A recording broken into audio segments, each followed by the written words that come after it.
Hey everyone, you're listening to the official podcast of 4playernetwork.com. Check us out at that address for everything you need to know about our community, monthly giveaways, and nightly live streams. You can even support us on Patreon at patreon.com/4player. And last but not least, you can catch the live recordings of these podcasts every single Thursday night on our Twitch channel. We hope to see you there. Enjoy.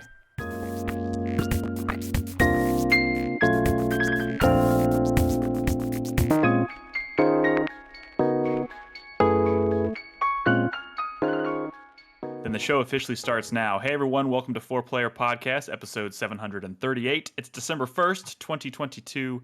I'm your host this evening, Nick Henderson, and I'm joined tonight by Brad Simons. Hello, how's it going? What's up?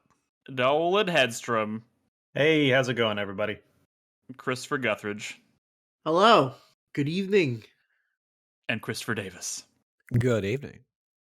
And we are here to talk about video games. I feel like it's been a little while since I feel like we haven't done a ton of shows the past month or so. It's been, Thanksgiving holiday and all that. I hope everybody had a lovely holiday. I haven't heard much from y'all. Everybody doing good over the holiday, over the past week or so. I mean, everybody stuff yourself with a turkey and Thanksgiving was great. Yeah, had a great time over at It was Christmas. good. Yeah, Chris Davis came over and a bunch of other people came over. Yeah. It was great. Well, that's exciting. I hope everybody had a lovely holiday.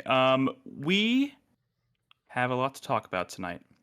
And before we do that, I want to get some housekeeping out of the way because we made a couple announcements over the past week. The first one being related to our Game of the Year content, which we normally do in we say January, but let's be honest, it's usually out in February, sometimes late February. So we're trying something a little different this year. We're going to be doing our Game of the Year content in December when it's, when the iron is hot, so to speak. Relevant. Yes, when it's relevant, which I think will be beneficial. But we're going to try a few different things. And we're still kind of ironing out the finer details. We were talking about it just before we hit record over here. So we're still trying to figure out the specifics of everything. But I wanted to give you a breakdown because a few things have already started happening. If you're listening to the show and you want to help, if you want to submit your own top 10 list to help us figure out our community top 10, that poll is already available. That Google form that I set up is already available. It's available in Discord. I already set up the Game of the Year 2022 channel, which is already super active. Because again, striking while the iron is hot, people are in there talking about some of the best games of the year. It's hot takes and people are talking shit. That's what's happening in there, Nick. Getting spicy. But that's what we're going for, right? We want to hear all the hot takes. We want to get all the Wait, spicy what's a bad take you've heard in that channel, Brad? I don't I know. You've got to have one. I saw Brad in there talking shit about Bayonetta 3 just a while ago. And he was you were pretty positive on that. Shit. It was more. Well, you were like people in gaming wouldn't shut up about some Warhammer game or something, so I had to put my Bayonetta thoughts in the Game of the Year channel. I don't know what the fuck they were talking about, but once Zerby and them get going, you just can't shut them up. So I had to go somewhere else. It's okay. I can tell you right now, Drunken Merchant's going in there. He's in there all excited about Sonic Frontiers.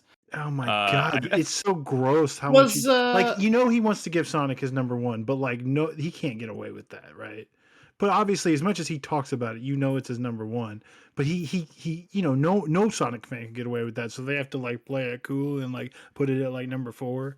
But in their hearts, it's number 1, and that's fine. It's fine. I have games like that. Was it Game of the Year or was it gaming where Nick was spouting off his bullshit about me? Breath of the Wild? Oh no, that's what we're going to talk about. Fucking mad hating. Oh no! That's actually what sparked terrible tastes in video games, Nick. No. You know what's funny? Okay, first of all, we're already kind of derailing this housekeeping a little bit. But on another note, we are going to be doing a new thing with the community starting tonight on this episode, which is we're introducing a topic of the week, which is a topic that comes up and is very active. Think of it as an active conversation in Discord. So we're going to keep an eye on the conversations happening in Discord throughout the week, and then we're going to turn that into a thread, and I'm going to let people talk about it.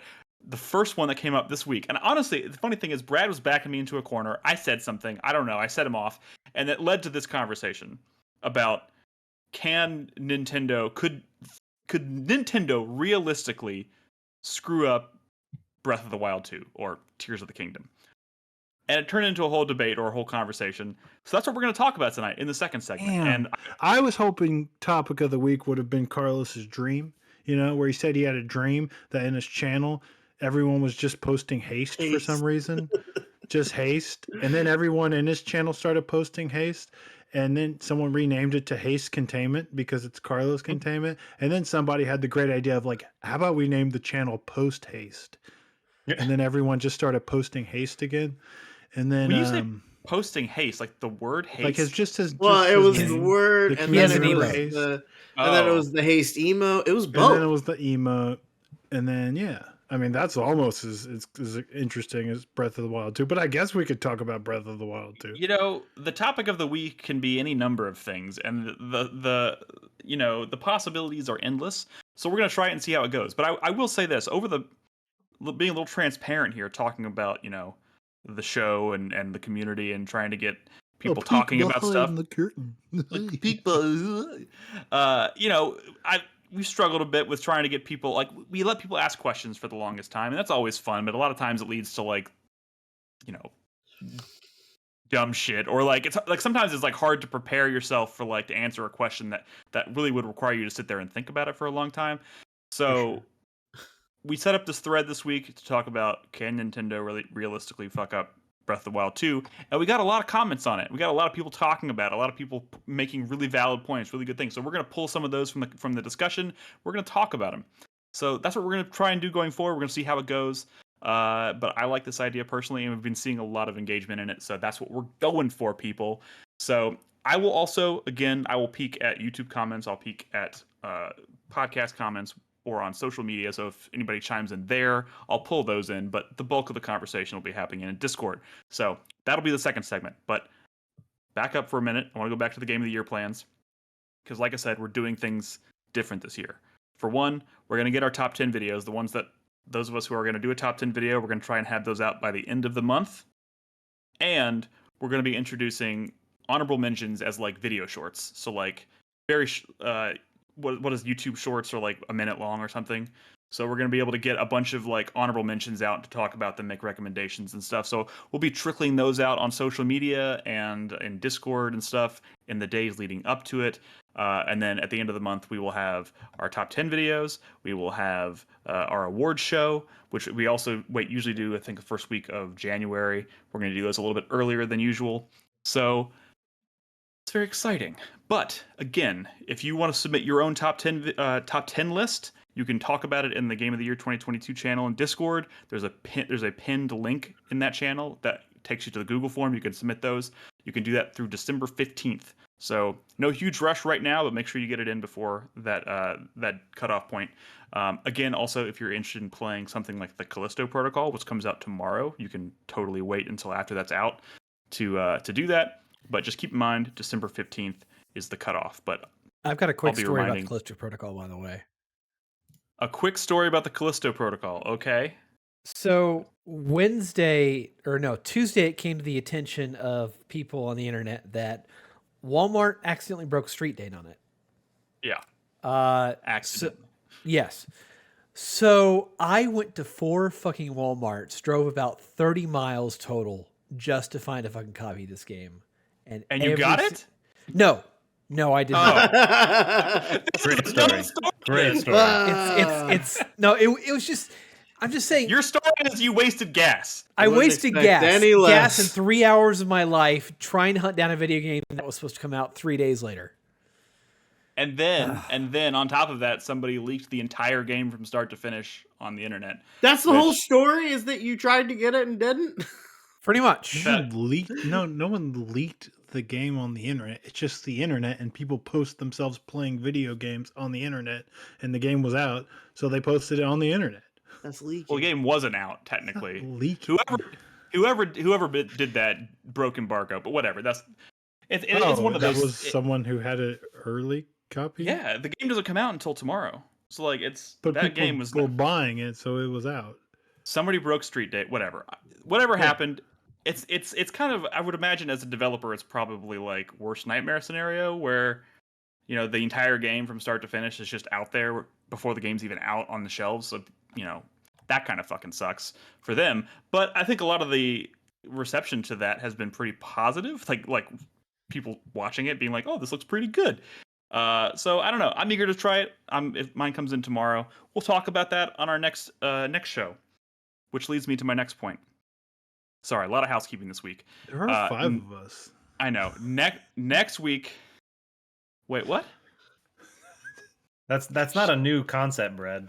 It's so classic, though. I mean, it's like classic. Sorry, someone said that last week too, and I think they were the first time. They say that every week, Brad. You just gotta no. They said it like all the time back in the day. It's just funny. Great. To hear it It's the best part. We are the most 4-player you can get for the value. Maybe we can like slightly shrink Chris Davis's and like give him like a skin. Like a camera or something, and put like producer underneath, or some dumb shit like that.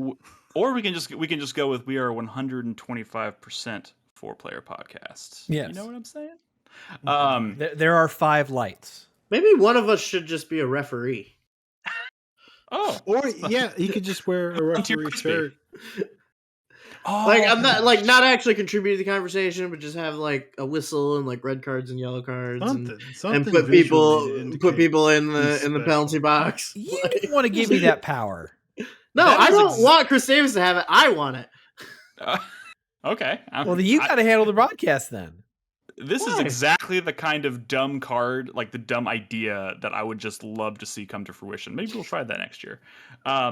Anyways, next week, a couple things are happening. One, next Thursday, when we normally record these podcasts, is the Game Awards. It's that time of year again, where we get to watch Jeff Keighley's little award show and cringe and laugh and watch all the announcements and stuff. So we're going to be doing live commentary of that next week. I think we might, some of us may try to put together a smaller show to make sure we get something out next week. I know I want to talk about Callisto Protocol. I think the Midnight Suns is coming out next week, or is that tomorrow as well? That's the same tomorrow day? Tomorrow as well. So, or as Brad likes to call it, Midnight Suns. Yes. He doesn't. Yeah. That game's reviewing shockingly well. Oh yeah, it did. So,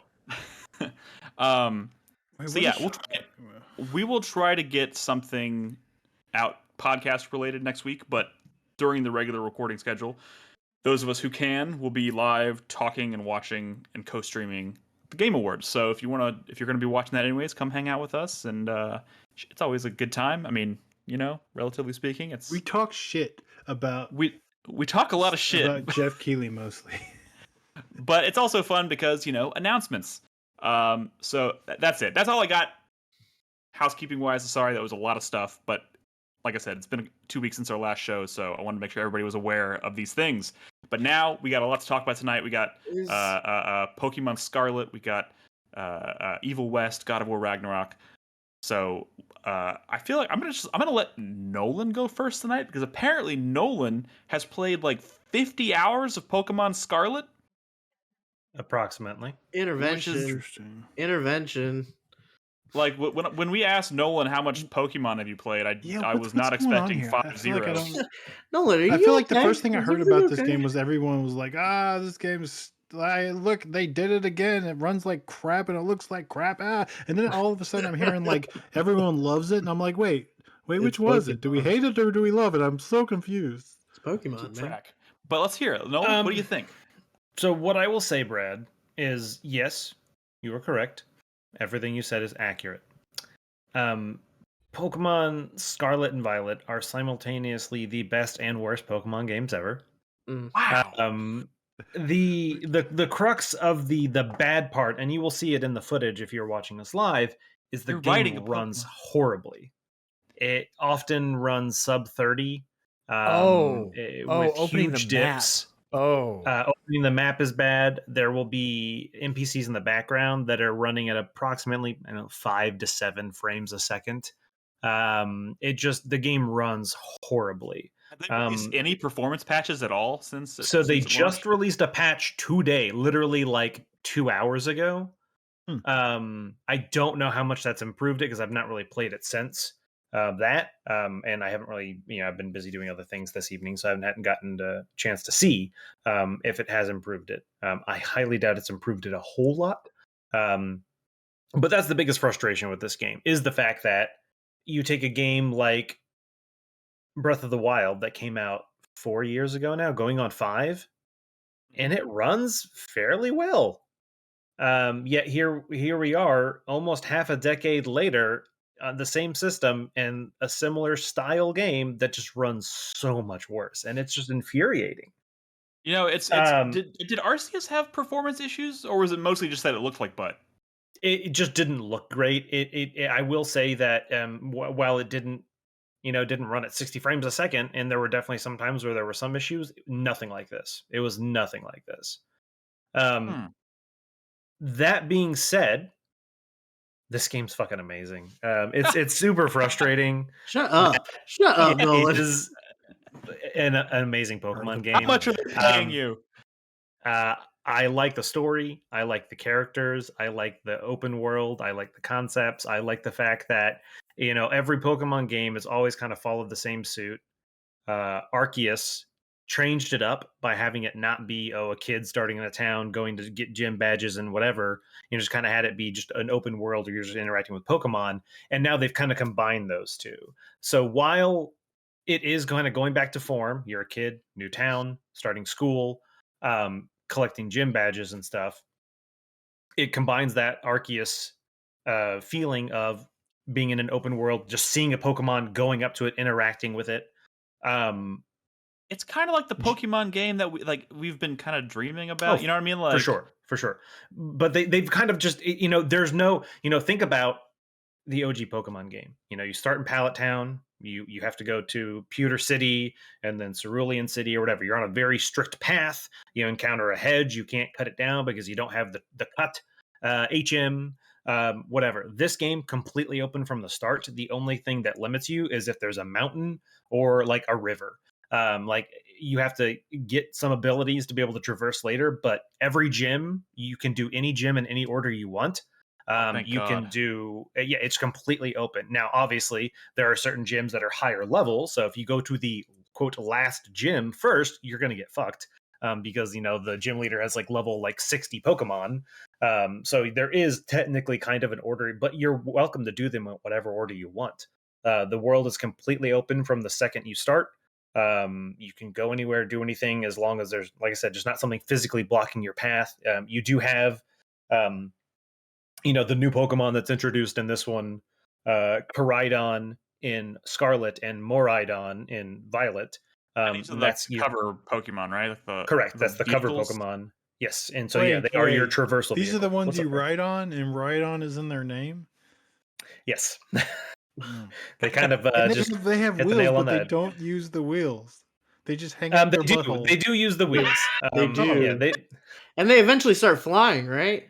Correct. They have different modes of traversal that you unlock, and that's the other thing is there are, in the OG Pokemon game, you just do all the gym badges. Now there are gym badges. There are quote Titan Pokemon that you do throughout the world, and when you complete them, you actually unlock upgrades for your traversal Pokemon. And then there's also another set of systems called Team Star, and they're kind of like the Team Rocket of this game. But instead of being adults trying to steal Pokemon, they're like bullies from the school who bully other kids, and they've kind of started a Team Star. And they do a little thing with their hands and stuff. I'm sorry, I just want to What's up? I just want to point out Pokop had the most lovely throwback. He said these Pokemon look like dragons fucked cars. So yes and no. And I don't know if I want to get into those details because it kind of goes into, I don't want to say spoilers, but if you're not too familiar with the difference between Violet and Scarlet, it kind of goes into spoilers, and I don't want to go down that route. What the fuck are you talking about? I'm more than willing to tell you off stream, Crispy. Pokop mentioned dragons fucking cars, and now you're all like, well, I don't want to get into spoilers. Like, what? All right, spoiler. It's more like the cars fucking the dragon in this one. Yeah. I also want to point out that I also want to point out that Chris Davis has that look on his face that I can instantly identify as like he doesn't remember that joke or that because that was from like ages ago. He hasn't been here long enough. Oh man. Let's go back to Pokemon. Like I said, it's returned to form to an extent. In Arceus, there weren't trainer battles. In this, there are. So you can just interact with someone in the world, and they're a trainer, and you fight them. I've done it a couple times in the footage. But one of the big things in this one is they've kind of mixed things up a bit. So you've always had Pokemon types, and as the games have evolved, those types have evolved. Pokemon are often now in multiple types. One of my main ones is a Lucario. He is a fighting steel type. So they added a new thing in this one called terrestrialization. What? And so, yeah, exactly. There is a crystal like Pokeball that you can use. It's a Terra Orb that you can use on your Pokemon, and they terrestrialize. And what that essentially does is it unlocks their hidden like kind of ability form, you might want to say. So as an example, I have I could have let's just say an example of the current raid that's going on is a Charizard, and when they terrestrialize, it goes from a flying. What is Charizard flying dragon or dragon? I can't remember. Flying fire. Flying fire to it. Well, it goes to a fairy type. It completely changes its type. And so the reason that becomes important is when you're fighting gym leaders, their final Pokemon, they always terrestrialize it. So you might be fighting something that's like a flying type, and all of a sudden a flying type that's weak to like maybe like electricity. Well, then their Terra type might be ground. Well, now if you go in and you try to fight them with electricity, your electrical attacks don't really affect a ground type Pokemon. And so they've kind of changed that up. So all of your Pokemon can do it, but you can only do it once until you go back to a Pokemon Center and have your orb like replenished. So generally it's good to do like in like a gym battle or something like that, or maybe against a very tough Pokemon. But it's added just like a new layer of kind of complexity to the game, and that you can't always go in with the assumption that you know the Terra type of the Pokemon you're going to be facing. That's pretty cool. This little fucker that you're trying to catch. Yeah, he's being just shrugged off 2 Ultra Balls. What's going on there? So that's the other thing is quick balls are and ask you. Quick balls are very effective in this game, and so I will often use those. And if the Pokemon give me too much trouble, I'll just like leave the battle and then rejoin. It's crazy how like none of that is like the Pokeball doing it. It's just you throw a Pokeball at a Pokemon and they shrink like that. Right, exactly. They've actually added some new stuff regarding gym badges and Pokemon and stuff like that. But anyway, I just kill this one. And so one of the nice things about this, and I know they've added it in a few games past, but I've been away from the Pokemon series for a while, is that you can always see if you know the Pokemon you're facing, if you know what it is, if you've seen it before, if it's in your Pokedex, you'll know which moves are super effective or non-effective and stuff. It pops that up right there next to your move, which is very convenient. The other thing that I was saying about the Pokemon levels and stuff is when you defeat a gym, every time you defeat a gym, it adds like kind of that new layer, and it actually makes Pokemon who are below a certain level easier to catch. And so that's nice. It's like, Pokemon that are level 20 and below will now obey you no matter what. And Pokemon that are 20 or below in the wild, it's easier to catch them than it previously was. So it gives you additional incentive for it makes it easier to exactly. It makes it an easier game. I don't know. Yes? There's a whole lot going on. There is a whole lot of one of the things that they also added in this. Once again, I don't know if they added it in like Diamond and Pearl or like some of the newer ones. I don't know because I didn't play them. But to my knowledge, one of the ones they added in this is in previous games when your Pokemon learned a new move, they had to forget an old one. In this, any move you've previously known, you can just relearn it. In the previous games, you used to have to go to like a move relearner, and that was kind of frustrating. But in this, you just go into the menu and you're like, "Hey, remember this old move you used to know," and now you have that in battle. I just watched you like jump off of the top of a mountain and glide across a canyon, and I like part of it, I was like my face was contorted in like oh that's so cool, and like just being constantly surprised by the number, like the amount of pop-in and like I said, the game, while being an amazing Pokemon game, and they've added so many, like Chun and chat mentioned, so many quality of life improvements, it just runs that so poorly. Like this is a serious question, and there's not really an answer to it, I guess, but like, how do they keep, I mean, actually, I know the answer. I was like, how do they keep getting away with this? Or like, how can they get away with this? And it's like, well, I know the answer to that. It's because it's Pokemon, and they don't feel they don't need to do it. The amount of people on like social media who are just like actively going after people who are criticizing this game and being like, you fucking stupid. You don't understand. It's on Switch. They can't make it better than this. And Chronicles and I really Breath had of the no Wild idea that this was an evolution of Arceus. For some reason, I thought they were like now two separate was just sort of like branches.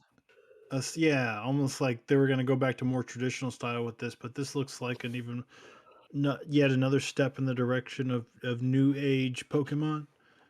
Well, like I said, I will say this is a combination of old school Pokemon and Arceus in the sense that it is just like the open world interacting with Pokemon. You're not doing the stealth throwing Pokeballs at things. You are. Right? You can. So okay. So I will say that is a difference in between Arceus and this. In Arceus, one of the mechanics was either the berries or the like poffins or like the little like treats you could make, and you could distract a Pokemon with those, and then when their back is turned, you could hit them with the Pokeball and it would just instantly catch them. That is not in this. If you have a Pokemon that their back is turned to you and you you throw your Pokeball at them, you will go into battle and you might catch them off guard, meaning they don't get to have their first turn, so it gives you a little advantage. But in that scenario, it is more similar to the old school games where if you want to capture them, you have to now in battle either weaken them or just try to hit them with the Pokeball and hope you're successful, or put a status effect on them.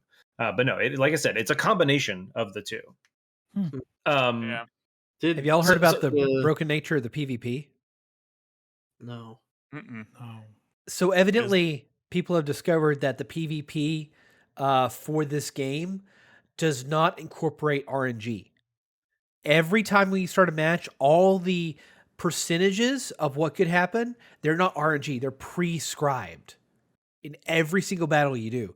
So, for example, if you do a move that has 60% chance to hit, listed on there, 60. It could always miss. There's a chance that there's not even a chance. There is no chance in multiplayer in this game yet. I don't think I understand what you're saying. What I'm saying is that the way he's saying, Crispy, so you have a move. Say you have a move that's, I don't know, like Rock Throw. Yeah. And that move has a 66% hit chance. So, 2 out of 3 times it will hit.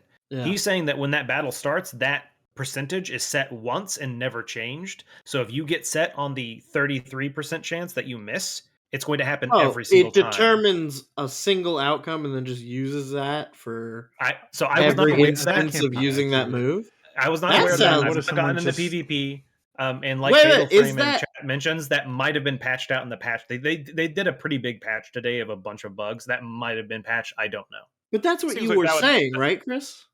Yeah, that is what he was saying. Every single it only resolves that percentage one time and uses that same result for every instance of using that move. For every action, for the accuracy of the combat, and the damage it would level. Yeah, there's no RNG. It's set every time. So if you use it once and you miss, it's useless. It's a miss every time. So if you exited the battle, restarted with that same person, that exact same move would get you that exact same result. That's fucking evil. So that seems like that's probably a pretty high priority to patch that. But like Nolan said, there could be, that may already have been fixed by now. But I mean, I think that's such a big issue. I don't think they could have fixed it just yet. How do you know? It could be a simple fix. You never know. It doesn't seem like it should be that way. So maybe it was just in my opinion, that seems like a fairly simple fix. It's possible that they have some questionable talent over at Game Freak. I mean, that's the thing, right? That's the conversation people always have. Like, if they have more money than God and so does Nintendo, then how come they can't put out like a fancy, polished thing that's good? And it might just be because the talent is somewhat suspect over there. And there's too much politics involved with like higher ups to actually really change things. You know, it's got to be some dumb shit like someone has some dirt on the CEO or whatever, and nothing's ever gonna change. It's always weird shit like that. Those people want Pokemon to stay the same? No one. They don't want to. I don't like the argument that like, oh, it sucks because it doesn't have to be good. They're gonna sell so many copies. Okay, but the first of all, no one blackmailers. wants it to like be, you know, a 70 or whatever on Metacritic. No one wants that. You know, Nintendo doesn't want that. The Pokemon company doesn't want that, and fans don't want that. Here's the other part of that.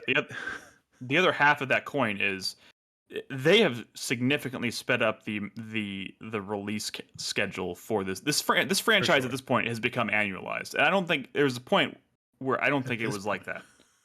I mean, I don't think there was a time when, for a long time, where I don't think I would have considered Pokemon an annual franchise, but now I certainly think it's gotten to that point. Like I just don't understand why someone would blackmail the CEO to keep Pokemon games.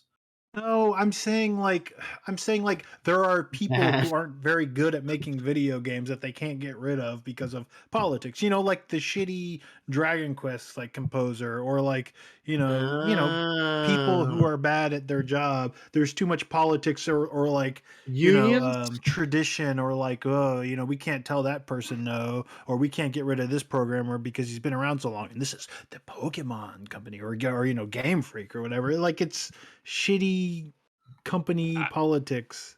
I do think there might be something to that, Brad, but at the same time, I think it is far more likely that this is just purely financial. Like, this is the most popular video game. Hold on. I will say, Nick, that the problem with that is the fact that Pokemon makes so much money that unless there's a top set of people who are making 90% of the profits, like, there's no reason for money to not be. It shouldn't be an element here. No. I think Brad is misunderstanding me. I'm saying they know how much money this franchise makes, and they care far more about just cranking these out as fast as possible to keep making that money, because people will continue to buy it. So they don't give a shit that it has these problems, because people are going to continue to buy it, and to the point where they are just rich. That's like the Sonic argument, right? Like, I mean, it's not an argument. It doesn't matter that Sonic games are bad because people are still going to buy them, but it's wrong. Dude. It does. It's wrong. Here's why it's wrong. Because shit can always sell more and do better. If it was a super polished, beautiful game, instead of selling 20 million copies, they might sell 40 million copies. Fucking Zelda did it with Breath of the Wild. Like the number 2 after Breath of the Wild is a fucking joke in terms of sales. It was like an 8 million seller, and now it's like a 40 million seller. Brad, like, while I think you are partially correct there, I do think it's a risk reward trade-off. There's no risk. There's no risk. Trying something new is always a risk. Like, no, there's no risk of throwing more money at it and making it more polished and have voice acting, for fuck's sake. Like, there's no risk there. Brad, you're treating this like I am somehow arguing for Nintendo here. Like, I'm saying they're in the right. I think they're in the wrong. I think they should absolutely throw more time and money at this franchise and stop cranking these out year after year, because this looks like a cool game. It just looks like a broken ass fucking video game. Yeah. I definitely think I will note. Hold on. This is not Nintendo. It is Game Freak. I know. But Nintendo should reject this version of the game that was given to them and essentially say this doesn't meet standards for our console. So what I will say is I think it leans more towards Brad's thing of a programming issue, because while this game is buggy and has issues, I can imagine what it looked like 6 months ago. I'm sure it was way worse, but you know what I'm saying, before release, and what they spent their last time doing is squashing the bugs that were so big we don't even see them now. And what we see left is, okay, these are the bugs that we put lower on the rung because the game still runs. But there were probably game-breaking issues before that they spent a lot of time on. I do think that the pace at which they are putting out these games is a little too fast, especially with how much they are growing and how much they are changing. This is not, it's so much not what it used to be. Of almost every Pokemon game was kind of the same, and so it's kind of easy to just redo the same thing over again with maybe some updated Pokemon and updated graphics, versus this is a completely, there has never been a Pokemon game like this. So they, to an extent, maybe they built something off of Arceus, I'm not sure, but almost to an extent, they had to build this game completely from scratch, which means if they are given a shorter time frame to do more work, you're going to end up with a worse game. I mean, those things, it's either good and fast and not cheap. You got to, when you mix those three up, something's got to suffer. And in this case, it was fast and it was potentially cheaper, which meant that the quality suffered. I just want to make sure it's clear that I'm not sitting here trying to defend Nintendo. I think this game should have come out this time next year. They should have given this another year of development, and it would have been. I bet would have been amazing. Nintendo and Game Freak have to care. I know they're drowning in money, but I'm sure they have to care that so many people talk shit about this stuff. They're shareholders. Actually, to my knowledge, from what I've heard, they've been offering a lot of refunds. If you buy the game, I think digitally, to my knowledge, I haven't done this, so I'm not sure, but I've been hearing a lot of them have been giving refunds. If you reach out and say, hey, like, I want a refund from this, it's a bad game, they're doing it, which is not something that often happens with Nintendo games. They can obviously afford to wait. And there is a difference between being able to afford. Sorry, I'm trying to figure out how to say this. There is a difference between being able to wait because you can afford it and being able to wait because your shareholders are also willing to wait. Like, this literally could have been a situation where they're like, we want to give it another 6 months to a year development time. But and their shareholders are like, absolutely not. Like, they do like side projects. They have other teams, right? Like, it's a shitty thing, but like, you can make it work. I mean, Nintendo, I honestly think it's very much like a Sonic Team thing where like Sega didn't have the balls to tell Sonic Team they're not allowed to make Sonic anymore because they have bad people there.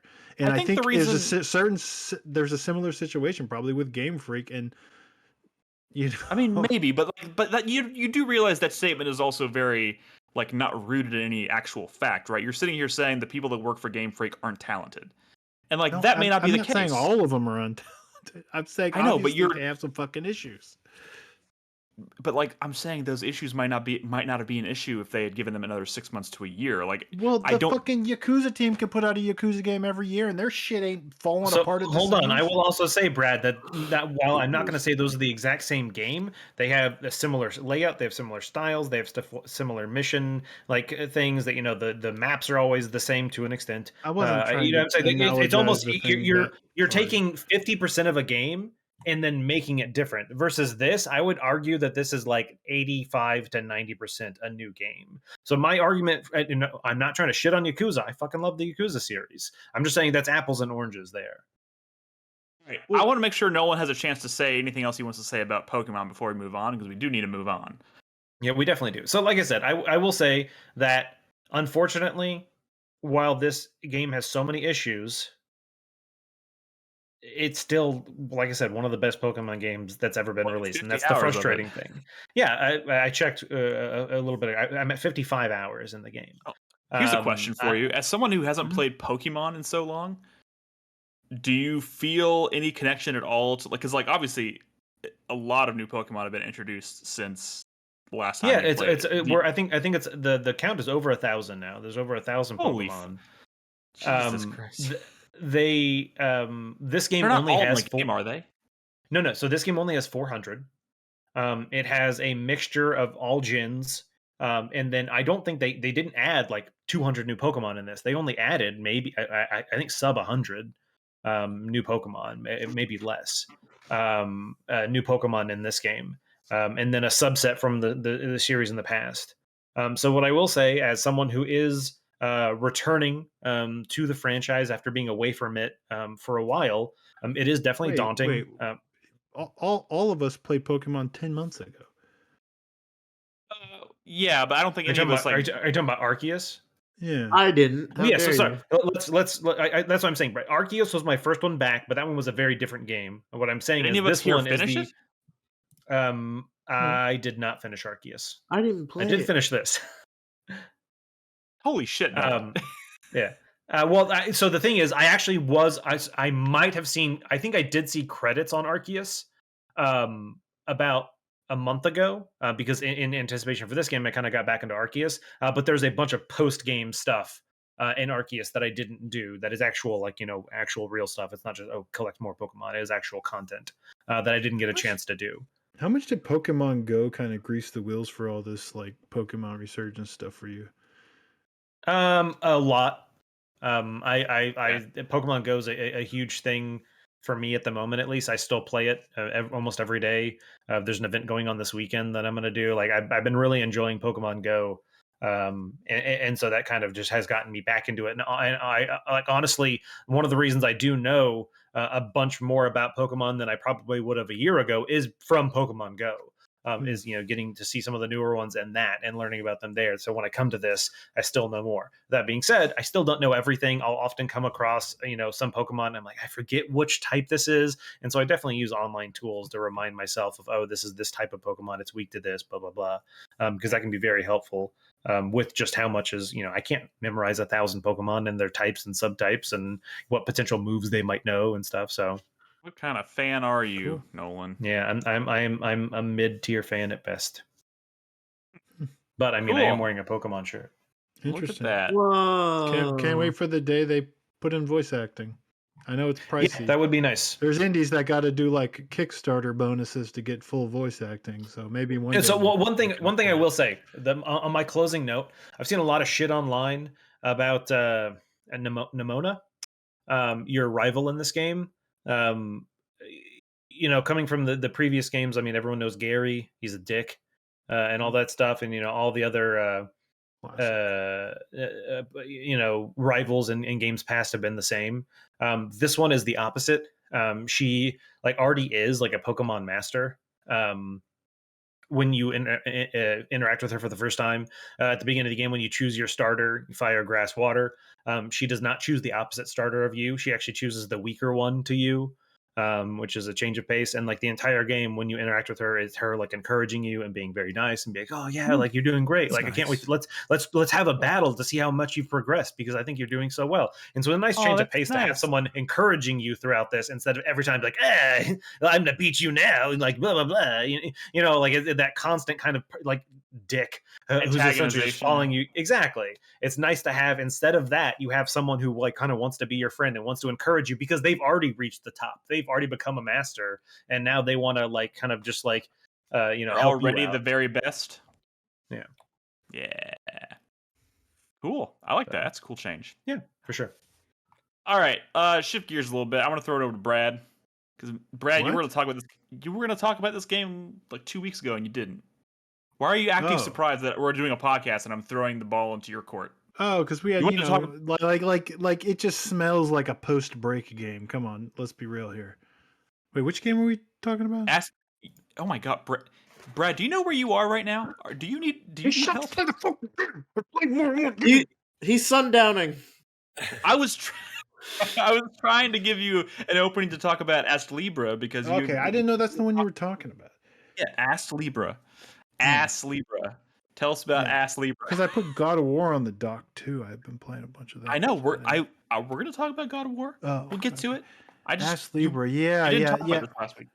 No, well, last week we didn't have a podcast, but the one before that we were just quite low on time. And honestly, I had recorded this footage also a couple weeks ago, and I was like, I was very rushed, and I was like, this is not even a good showcase of this game. I just had to get some footage real quick.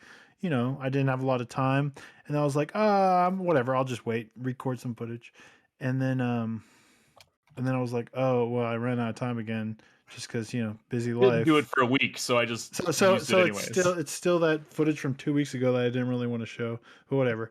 This game is Astlibra. I don't know what it's called.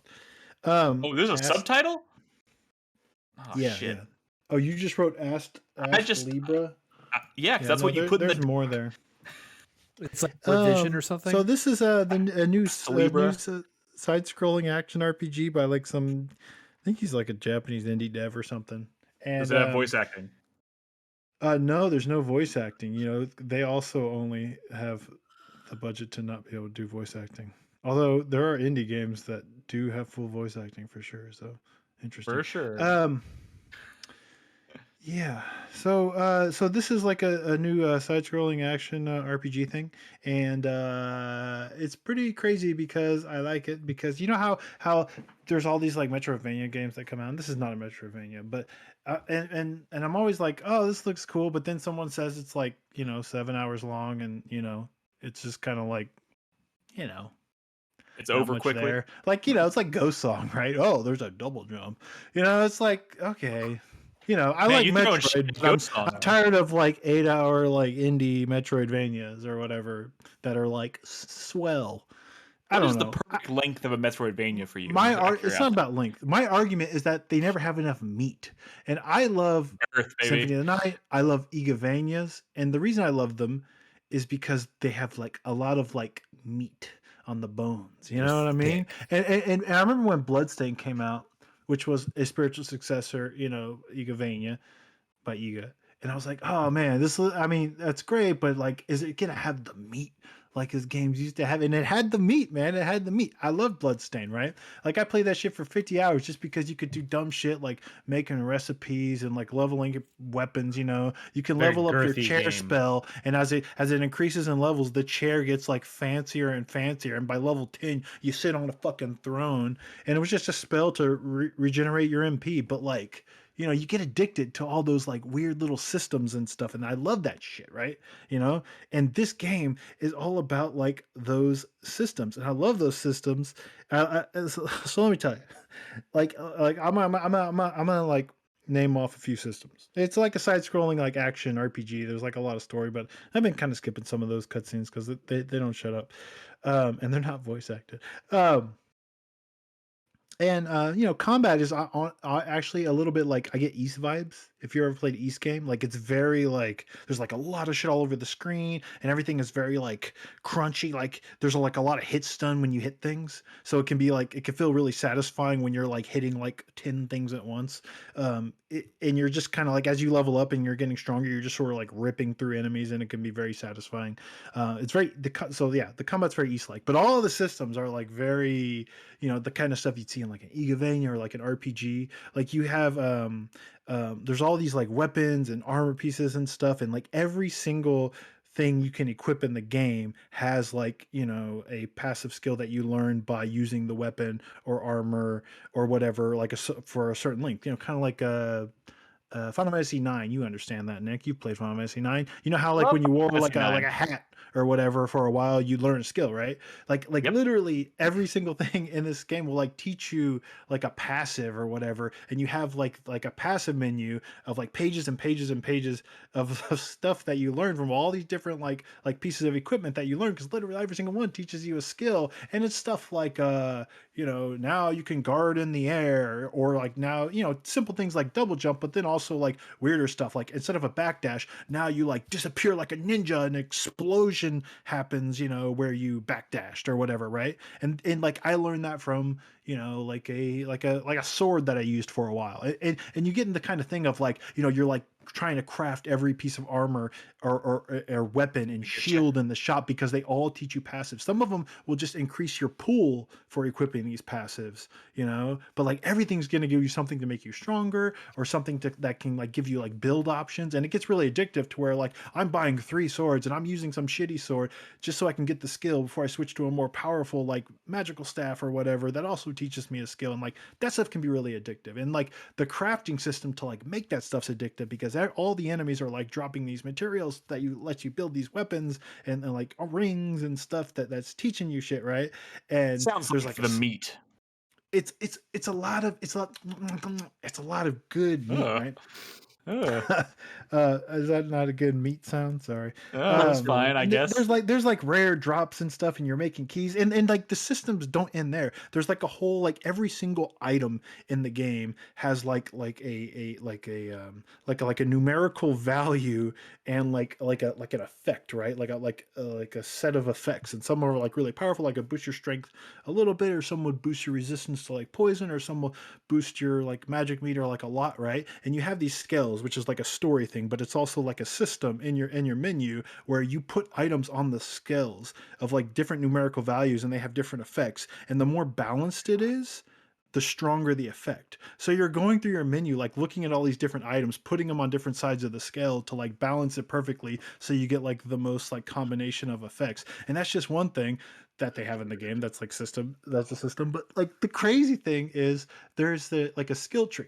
And it's like at first it's like a sphere grid, and as you like move along the sphere grid, you're getting like +5 to strength, +5 to magic power, that sort of stuff too, right? But I was getting really frustrated with like moving around the skill tree because there's different paths and I couldn't see what was further down the path, and that can be really frustrating because I'm investing all my like experience gems to like move across this tree. And I was like, this is really frustrating. I can't see what's on the tree. I can't see what's on this path, but I'm using my experience points to like get down this path, right? And then I would get to like a locked door and I'd be like, well, I guess I can't go to this part of the skill tree. So I went down another path and then I would find like a key and I'd be like, what is going on here? And I realized that this skill tree is like a dungeon. And you're going down different paths, and the reason you can't see is because sometimes on the other side of that door you get like a new skill or like a chest that'll give you like a significant piece of equipment, and then sometimes it's like, oh, you just got another key, so I had to invest a bunch of like experience into like just getting another key that unlocks a door to another path. And I like once I realized that I was actually in like a dungeon in my menu, I was like, oh, this game is insane, they're out of their fucking minds. And I'm just saying there's a lot of meat. And like, I don't know, I feel like it's made for me. I'm not saying everybody, I'm saying it's like East, and a lot of people don't even play East. So I don't know if that's gonna like ring true for them. I don't know. And it doesn't look, like Signalis, and maybe the story's dumb. I don't know. I've been skipping a lot of it, but like there's a lot of stuff here. Like I was spending like a couple of hours in like an arena doing all these arena challenges because like the rewards were like useful and significant, and I like that stuff. This is the kind of game that I'm like, everything you're saying sounds really cool, and then you say something like, I don't know if the story's any good. The story, but like, here's the thing: if you were like, oh man, this has all this cool shit that I just all this cool meat that I just talked about, and the story was really good, I would be like, well, maybe it's good. I don't know. There's a lot of it, but like when I'm like kind of addicted to a game and kind of want you, Brad. This is well, I mean, you have like a crow and he talks to you, and there's like time travel and stuff. And okay, I'm sold. And it's just they get a little long-winded, and I'm like, come on, this ain't Disco Elysium. Shut the fuck up. I want to play my game.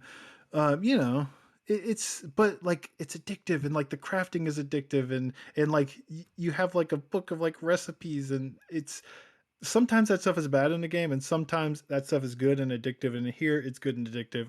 It's hard to describe. I know it's not much to look at, but if you like something like Bloodstained, because even though Bloodstained is whatever kind of ugly, right? But like, you like to leveling up all your different like items and weapons and souls and spells or whatever. Like this is that kind of game, I feel like. So I think Igavania systems with East combat and is pretty fun. Is it rude of me to say I think this might be prettier than Bloodstained? Maybe I'm just being too harsh on Bloodstained's visual style. Maybe I think it's rude. I liked Bloodstained. I like how it looked. Prettier than Bloodstained. Really good. Yeah. Maybe I need to give that another chance. Maybe. And in case you're wondering what the subtitle is, none of us know, but I'll put it in the show notes. It's Revision. Revision. Okay. Astlibra Revision. Yeah. That sounds like a badass game. That looks pretty cool. It's good. It's addictive. I like it. All right. So before we cut to break, before we cut to break, just quickly, Brad did mention something that I didn't get to talk about when we were talking about Pokemon, mainly because so much discourse. But I forgot to mention, and Brad kind of reminded me about he's talking about like crafting our food or whatever. There's a whole like sandwich making mechanic in this game. Like when you're out in the wild, you can set up a picnic. And all your Pokemon come out and you hang out with them and you can interact with them to increase their happiness. And one of the things you can do is make sandwiches, and you buy ingredients from the shop and you make sandwiches, and you're physically making a sandwich. There's like a piece of bread on a table, and you put whatever condiments you choose, it puts it on there, and then it lays out all your toppings, and you physically pick them up and put them on the sandwich, and you put the bread topper on it, and you put a pick through it, and then everyone in your party gets to eat the sandwich. But all of them have different like boosting stuff. So some of it might kind of like boost the occurrence of a certain type of Pokemon, like it'll make more fire Pokemon appear. It might make you earn like more experience, or like you do like stronger this, or some of them make eggs more prevalent if you're trying to like breed Pokemon, which is a thing that's in this game as well as it was in previous ones. But yeah, there's this whole mechanic and stuff of like sandwich making. That's interesting. Like, it's like everything you just described sounds cool. It's like, but the decision to actually get you physically involved in the making of the sandwich is just an interesting. It's like, that's why they can't have voice actors. They got this full-blown sandwich simulator game in the middle of this game. I might be losing my mind, but didn't this mechanic kind of exist in the previous game? Like you're making curry or something? It just wasn't realized. You were just selecting things from a menu, right? You would select stuff, and you would just like, you would eat that thing, and then it's been eaten. But in this, you actually have to make it. Okay. Remember cooking in Breath of the Wild? Yeah, that's pretty good. Ooh, I can't wait to talk about Breath of the Wild 2 in a bit. Okay, before we cut to break, I want to talk about one more new game. I picked up Evil West. Ed started playing this. And I just Crispy, what's with that face? I don't know. This game Cowboys, okay? This game looks weird. It is, okay. I mean, does it look weirder than Astlibra? No, but everyone who's like, this is an amazing PS2 game, like, okay. I get those comments though. No, understand that. I do get. Yes, this is an amazing. Okay, I was going to go with PS2. I was going to go with like Xbox 360. Okay, first of all, Crispy put the word amazing in my mouth. That's not what I'm trying to go for. Yeah. I can't make a decision one way or the other. I'm only like 3 hours into this game, and it's not my priority. It's not my focus right now. But I did boot it up. The 360 game is right. Like you're right. Like there is a certain type of game that's also like a 360 game, and it's the kind of shit you're always trying to get into the revival club. You know, like if this game came out in the 360, we would have already done a fucking revival club on it. You're right. You're absolutely fucking right. This game isn't just like third person Dark Watch, right? Okay. Y'all are stealing my thunder here. I picked this game up and wanted to try it specifically because going into this, what I wanted from this, I never wanted this to be some amazing like third person action game. What I wanted was a modern spiritual successor to. I mean, sure, yeah, we all want things, Brad. It's nice to want things, but like realistically speaking, all I really wanted was like a spiritual successor to like Dark Watch, because I played Dark Watch back in the day on the. I think I played that on the. Oh my god, was Dark Watch a PS2 game? It was a PS2 game. Original Xbox and PS2. Yeah. Okay, I stand corrected. PS2 era. Yeah, like I played Dark Watch back in the PS2, and like quite honestly, it's like one of those things that I have fond memories of, just because it's kind of wacky. It's like cowboys and vampires and supernatural shit, and it was fun. And I've always wanted someone to like revisit that, and that's what this game is. But yeah, when people describe this as like, oh, this is a pretty good PS2 game, it's like kind of jokingly saying. All they're doing is comparing it to Dark Watch, but everybody who talks about Dark Watch thinks they're the only person in the world who remembers that game exists. That's why they're all calling it a PS2 game. Well, sure, it didn't set the world on fire. But no, it certainly didn't. But like this game is also the God. You just I had a thought and it just like fucking tore it out of my mind. Yeah, going into this game, like I didn't have super high expectations of it. I'm not even sitting here telling you that I think Dark Watch is an amazing game. It's just it evoked a certain like vibe and stuff, and just kind of like dumb fun that I was really hoping. Like they don't make these kinds of games much these days. Usually when you see something like this, it's like, you know, I'm not trying to make this sound derogatory, but like it's like an indie like passion project kind of thing. This is, you know, a little bit bigger budget and whatever. The weird thing, what I wasn't expecting from this game, is that like it's also kind of like a clone of God of War, like God of War 2018. Mechanics? I mean, like, dude, straight down to like when you find chests in this game, when you walk up to open the chest, you may have seen it at the very beginning of this footage. He like does the whole thing where he walks up like Kratos and like slams his fist into it and breaks the top open, and then stuff comes out of it. Like, and the camera is like kind of pulled in really tight over your shoulder, and kind of like you had that same kind of pivot. I wish thing. I can roll to the side like you're doing in God of War. I mean, you can. You just got to double tap. Oh, no, well, it's ain't like that. You can't see shit when you're dodging. We're talking about God. I'm not trying to. We're going to talk about God of War Ragnarok again, obviously, because we're still. It's just weird that this game came out right around the time of Ragnarok, because I'm literally playing Ragnarok and then I boot this game up and I'm like, holy fuck, this character controls and moves just like Kratos in God of War. In modern day God of War, it's a comparison I wasn't expecting to make, and it's one Even that I'm the not arrow entirely indicators sure. Because yeah. I mean, this game, but like. It's kind of like if you took what God of War has done and you kind of remove a lot of the nuance out of it. It's very much I don't want to say it's like a button masher, because it's a little deeper than that, I suppose. But like, it is just very like they throw a bunch of action game. It's a character action game. They throw a bunch of enemies at you on screen, and it's just kind of like you have infinite ammo, so it's just a matter of like timing your reloads and stuff, so you don't have to worry about keeping track of resources or anything like that. It's just, you know.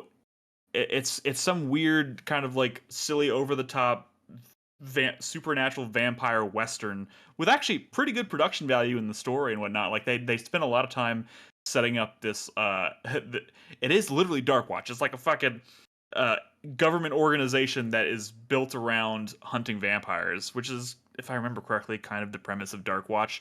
Oh my god, I'm kind of with Crispy. Like, I played Darkwatch, and Darkwatch was cool, but we got to stop using that as the only like touchstone for like stuff. I just gave you God of War, motherfucker. Like what? Like what I'm thinking more like R.I.P.D. Like that's what the description makes me think of. But Brad, you're also like, y'all are the one who brought up Darkwatch before I even had a chance to. But like, I wanted to bring up Darkwatch because I do have fond memories of playing Darkwatch. I'm not sitting here claiming I'm the only one who remembers that game exists. No, I'm not talking about you when I say that. I mean, like, that is the whole discourse of this game, and I think people forgot. Like, I think a lot of people are touching on that game without actually remembering that it is a game, if that makes sense. When they're all like, yeah, this kind of looks like something that might have been on the PS2. It's like, yeah, because it was. We all saw it. Like, it's an actual thing that exists. I mean, yeah. But like, I wasn't trying to spend a bunch of time comparing it to Darkwatch, but that is where I was coming from when I like, this is kind of the thing that made me want to try this at all in the first place. But like the things that it does that are kind of unique is and this again is kind of getting back to the God of War thing. Like, like kind of the crux of the combat is built around this gauntlet that you have, which feels very much like a weapon you might find in something like God of War.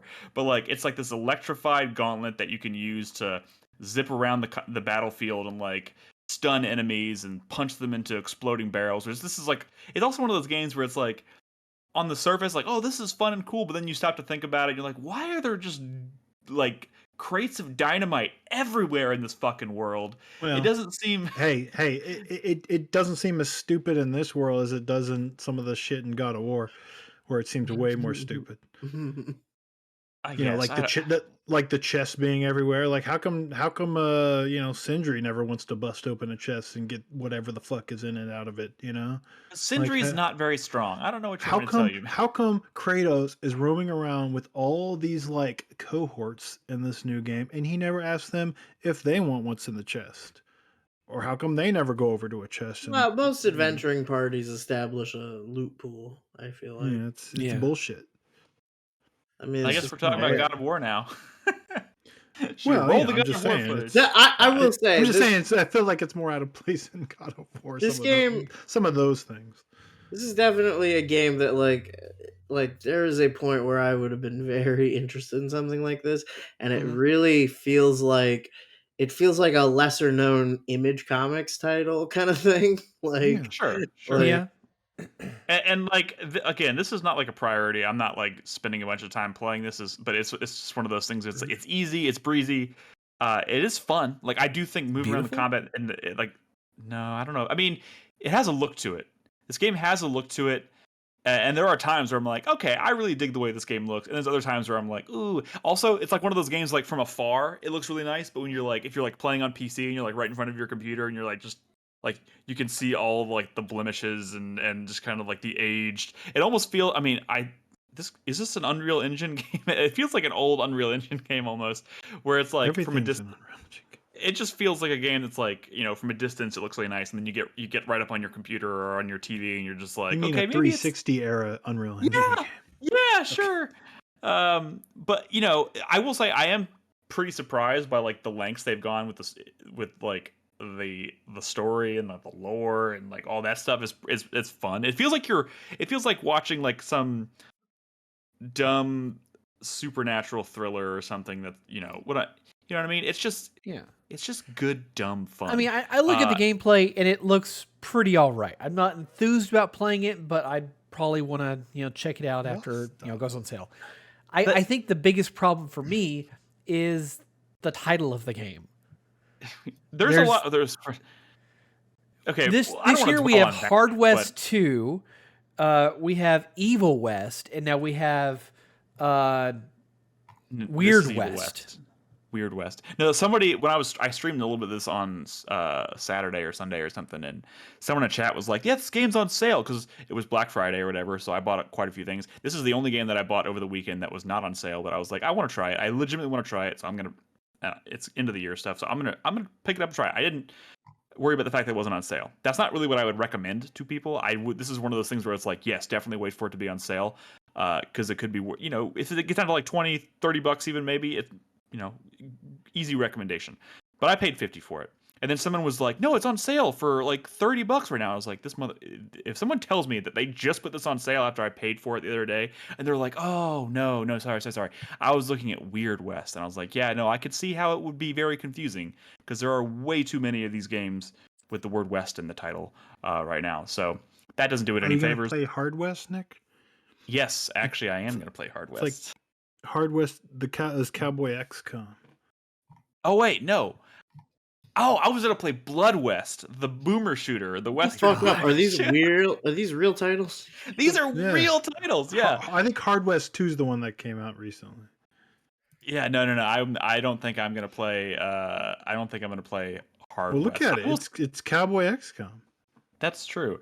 I think I prefer Copper West to those. Oh, you know what this game feels like from like a storytelling standpoint? It almost feels like you're watching like a Western version of what is Underworld? It almost feels like you're watching a Western version of Underworld, which I mean, Dark. Do with that what you will, but I don't know. The characters are kind of fun. The stories, they've put a lot of time and effort into the production value in the story, and the game's not short either. I hear it's 15 hours. It has voice acting. I mean, they don't have Pokemon money, but they have voice acting. That's for sure. Sometimes I wish I didn't have voice acting. I mean, that's probably harsh. But it's this is this is fun. I don't recommend picking this up at $50. I can't say that. It's one of those things where it's going to show up on Game Pass. So yeah, at some point, and you should absolutely try it. I mean, this is like a weekend fun, dumb fun project, and that's totally cool. I feel like we don't get a ton of games like that these days. So putting something like this in between God of War and in between these huge AAA 50-60 hour adventures, this is just kind of like a refresher. If you're watching the footage, here's where he busts open the crates. Yeah. Wait, are you? Okay, I just looked at the developer. It's Flying Wild Hog. Yes. Yeah. This is the Shadow Warrior and Hard Reset people. Yeah. Okay. Yeah, and I don't not recommend it. It's fun. Just you spent half the time saying what you're saying now, Nick, over and over again. Of it's it's kind of bad, but I kind of like it. Hey, well, you spent half of my time. You robbed me of half of my time, fucking bitching about the Dark Watch comparison. What do you? No, I'm saying you don't need to say bad things about it. If it's cool, it's cool. I mean, it doesn't have to be Game of the Year, but you don't gotta keep qualifying the. Sometimes I feel like I do with you, Brad. No, I don't even give a shit about this game at all. You're not telling me. All right, let's take a fucking break. Let's take a break and then talk about God of War. I can't wait to hear where Brad stands on God of War now. God of War Ragnarok. We'll talk about that when we come back from the break, and we'll also get to our topic of the week, which again, we're going to talk about Tears of the Kingdom. Is that what it's called, right? Tears of the Kingdom? Yes. Yeah. Breath of the Wild 2. We're going to talk about that and what's going on there and what our expectations are. So if you're watching us live, don't go anywhere. We'll be right back.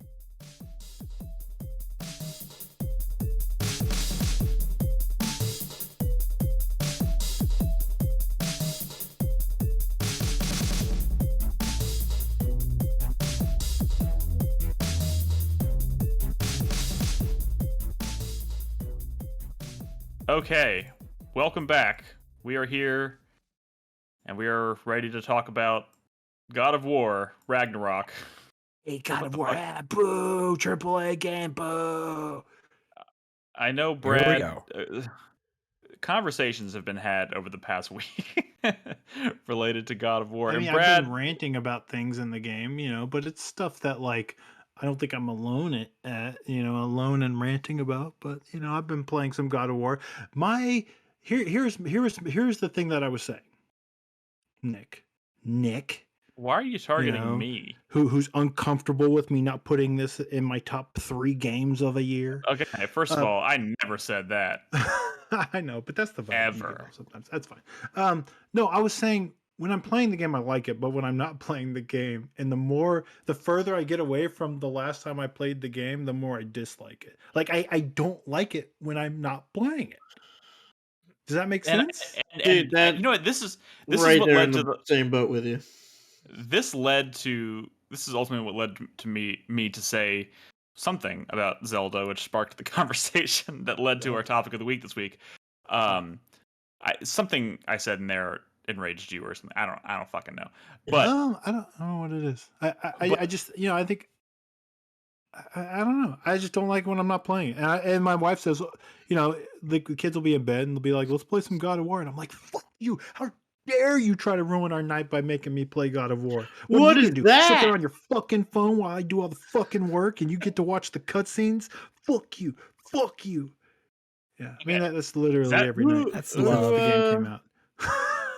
Well, I just don't want to play it. She's just so casually like, oh, just put on God of War, and I'm like, I don't want to. I just want to play tactics over. Well, okay, so we're sitting here arguing about God of War, and it's like it's very clear to me that we now play video. I mean, I've always known this, but like the way we spend our time playing games is very different. Obviously, because I mean, you talk about like if you're gonna play a game at night, you have to do it with your wife, right? So it's like it kind of wait, what? I said if I'm gonna watch like a show or whatever.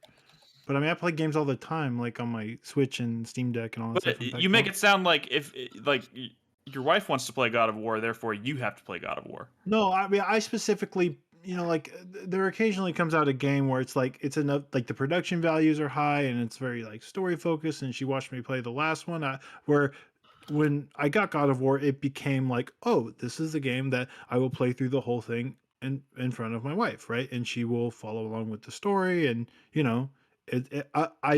it became labeled as this is our couples game or whatever, right? I will also note that the same thing is happening with myself and Bernadette with God of War. But that's the thing is, so when we have our time together or whatever, she'll suggest that as the thing that we do, and I'm like, why would I ever turn that game on? But eventually I relent. I'm like, flip a table, and then I finally, it's fine, I'll put it on. I gotta take Sonic out because Henry's playing Sonic. I should probably talk about Sonic at some point, huh? You're playing Frontiers? Well, Henry mostly, but I have to play sometimes. Yeah. I also want to quickly say, because I see some people saying this in chat about throwing a hissy fit about spoilers. I'm doing all side shit in this game. In this footage, you've got a weapon that's a spoiler. I had to record footage, and none of y'all motherfuckers want to play the game. So, like, who's gonna record the footage? I am playing the game. You mean? Yeah. I'm using a weapon that you probably don't have yet because you don't want to play the game. Yeah. So when I went, everyone was like hush hush about it, and then when I found out it's a fucking spear, it's like, what is this shit? Is like this shit's so prestige you can't even talk about a goddamn spear. Like people are like that with games now. It's insane. The Atreus thing. Come on, the coolest. I'm sorry if people consider this as a spoiler, but that is insane. That is insane. Wait, you play as Atreus in this God of War. Why is that insane? Just spoils left and right over here. No. This is crazy. It's insane that people treat that definitely as a not finishing it now. Oh, okay. Like that to mention that you play as the boy. And it's like, what the fuck else would you do in the fucking sequel to one of these games? I mean, Christ, that's like the tamest shit in the world. Sorry, I thought you were actually doing the same thing, the thing you're complaining about, which was saying that's crazy. Okay, I get it. I accept this. I accept you guys spoiling all this cool shit in this game for me. I accept it. But I don't ever want to hear shit about spoilers again. No. But what I'm saying is stuff like, hey, you get a new. Well, I guess what I'm saying here is like saying very basic shit like sometimes you play as the boy or you get a fucking spear are the kinds of things you need to tell people who are in that first 10 fucking hours where it's the exact same as the first game and they're like, and you need to tell them this stuff. Right? This is the stuff that's like, it's going to be okay because you get a spear, because you get to play as the boy, right? Because when we're keeping that shit a secret and they're in that first 10 hours and they hear that the game's like 50 hours, they're like terrified. You know what I mean? We got to, share these things with people. I just want to say, Nick, I notice you agreeing with Brad here. But about what? About this whole, you need to spoil this shit for people who are iffy about it, right? No, I'm saying these aren't really spoilers. Guys, can we pause for a second? What the fuck is this conversation we're having? Because Crispy is notorious. Crispy is notorious for not giving a flying fuck about spoilers. So I feel like I'm being trolled by Crispy right now, and I can't tell. And now Brad, think that's a fair representation of my temperament at all. But can we start this podcast over? No. What are we even talking about? I feel like we've had 2 conversations about God of War Ragnarok, and they've both been like going in circles. Like, what is the fuck? How is it so different? We've been doing this podcast for 12 years. Why are we struggling to talk about that? I'm not. No one's struggling. I abstain. Struggling. I remove my. I remove my point from the table. Nobody wants to engage with it. I got it. I thought I was saying some interesting things. What do you mean? This is kind of the stuff I wanted to talk about. All right, go for it. About not liking it while I'm not playing it. Why is that? I don't know. Why is that? Brad, there's been several games for me like that in the not too recent past where the second I'm not playing it, I don't care about it, and it's almost like I have to be forced to play it, and then as soon as I pick up the controller and play it, I'm like, oh man, I love this game. That definitely is a thing that happens from time to time. I complain about this game specifically a lot, but I like how the combat feels. I mean, I like how like there's a lot of moves, and some of those moves I find pretty satisfying. And I got through the part where like the what's her name? The young lady is throwing like paint and stuff on people, and I'm like, that's really cool. So there's like cool stuff in this game, but I think I struggle with. I mean, I think it's a pacing thing for me. Like, I spend a lot of time. I mean, you spend a lot of time like kind of hunting down these chests and doing these puzzles, and I honestly think I think I liked that last game a lot. Like, it was the last game where I was saying that's my favorite God of War game. And I liked it because it was, very exploration focused, there's a lot of puzzles and stuff, but in this one, for some reason, like these puzzles are not clicking with me. And and like, there's so many like one-offs, like do this kind of like not great, bad puzzle and you get a reward. And it's just like, the reward doesn't feel that good either. And it's like, I'm spending so much time going off the beaten path. And I feel like I kind of just want to like, not critical path the game because I still want to do the side quest because there's like cool stories and characters there, but I feel like I want to play it like a story person, and I don't usually play games with lots of systems like a story person, but I feel like those systems are not all that amazing here, and I don't know if they're worse. Like, remember those puzzles where you have to like bounce your axe off like purple gems? Yes. Like, that shit was bad. That's not good. That's bad stuff.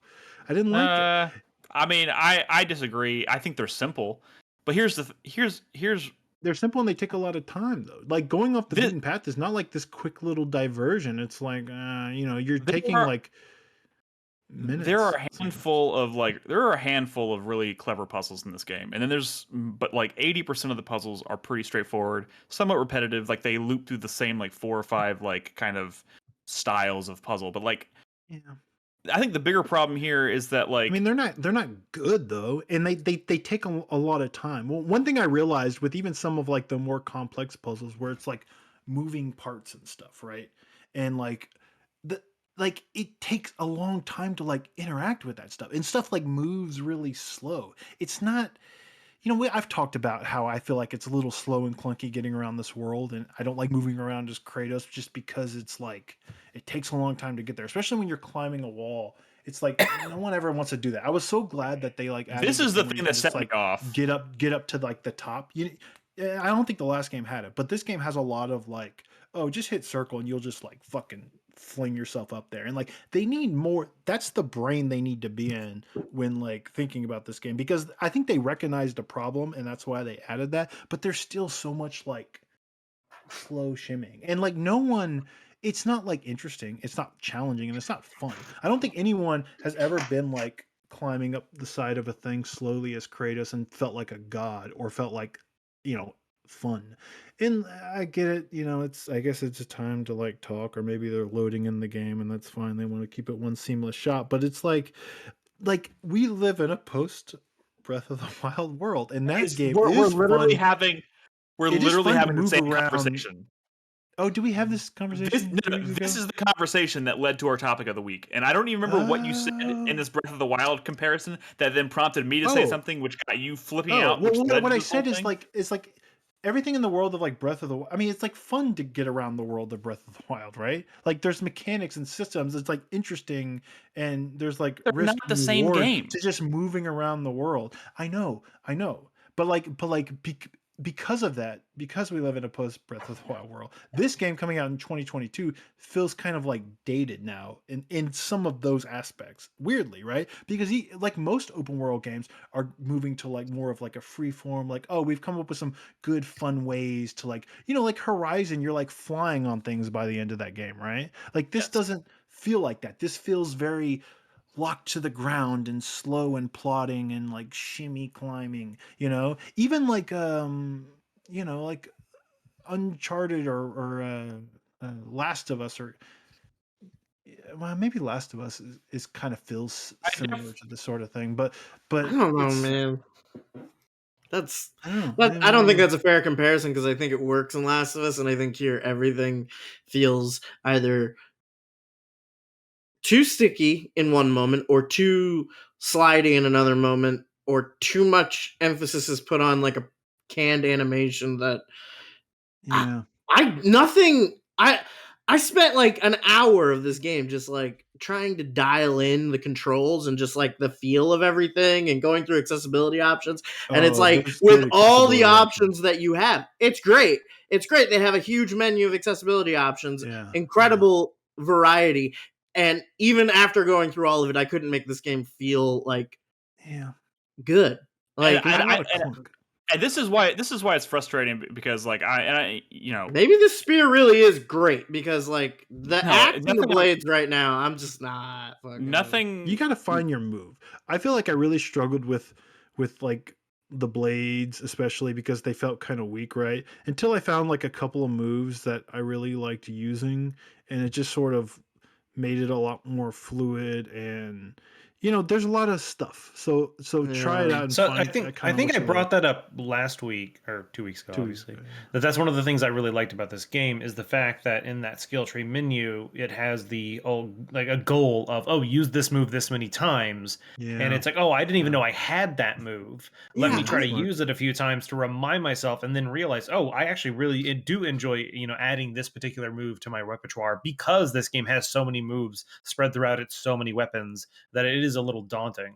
Maybe I'm totally ready to admit that this is a skill issue on my part, but like I feel like I'm on whatever the normal difficulty is, right? Yeah, and me too. I feel like all of the combat, I am on the back foot the whole time, and not like in a fun, let me use my tools at my disposal to figure this out kind of way. More like in a, I didn't do the spin attack, spin attack, spin attack with the blades, so I lost. Like it feels like anytime it feels like every time I have to like branch out and try something different, I'm getting punished for it. Like, I don't know. the first like handful of hours with the game, I kind of felt that way as well. And it wasn't until I maybe started to get a little more stuff and you start getting like your runic abilities and you start having enough stuff to kind of string together and manage the situation where to me it becomes a little more fun. And it was same in that last game. I remember having those exact same feelings in that last game. And I started having more fun with the combat. But I hear people telling me that like the game's really long and maybe by the back half of it or the back third of it, you're starting to get like kind of tired of combat again. So I'm a little worried about that. But again, when I'm playing it, you know, I kind of want to fuck some shit up. But when I'm not, I'm like, I don't know. It's weird. It's weird. The back half of the game, it really does kind of open up a lot more, and there's more variety to the challenge, in my opinion. Like areas of Vanaheim that you kind of just discover that you completely miss if you want to. You can just skip a side quest and you miss out in this gigantic region. But yeah, there's a lot more challenge to the combat. That was one of the coolest fucking parts of the game. Like if you want to talk about like freedom to explore and like just kind of that thrill of discovery, like that is absolutely one of the best parts of the game. What do you mean? How describe this exploration? Because one of the things that's strange about this game is I feel like I can't just sort of like wander and find something, right? Like there's a lot I've had some big side quests, but like I've had some big side quests, but they've been like presented to me along like the main story like linear path, you know what I mean? There is a standalone side go quest out to this desert and after a certain event in the game, there's a standalone side quest that pops up that you completely skip out on if you want to and just progress with the rest of the game. But if you follow that thing and you see where it leads you, it takes you to this gigantic area that feels like half of the fucking map.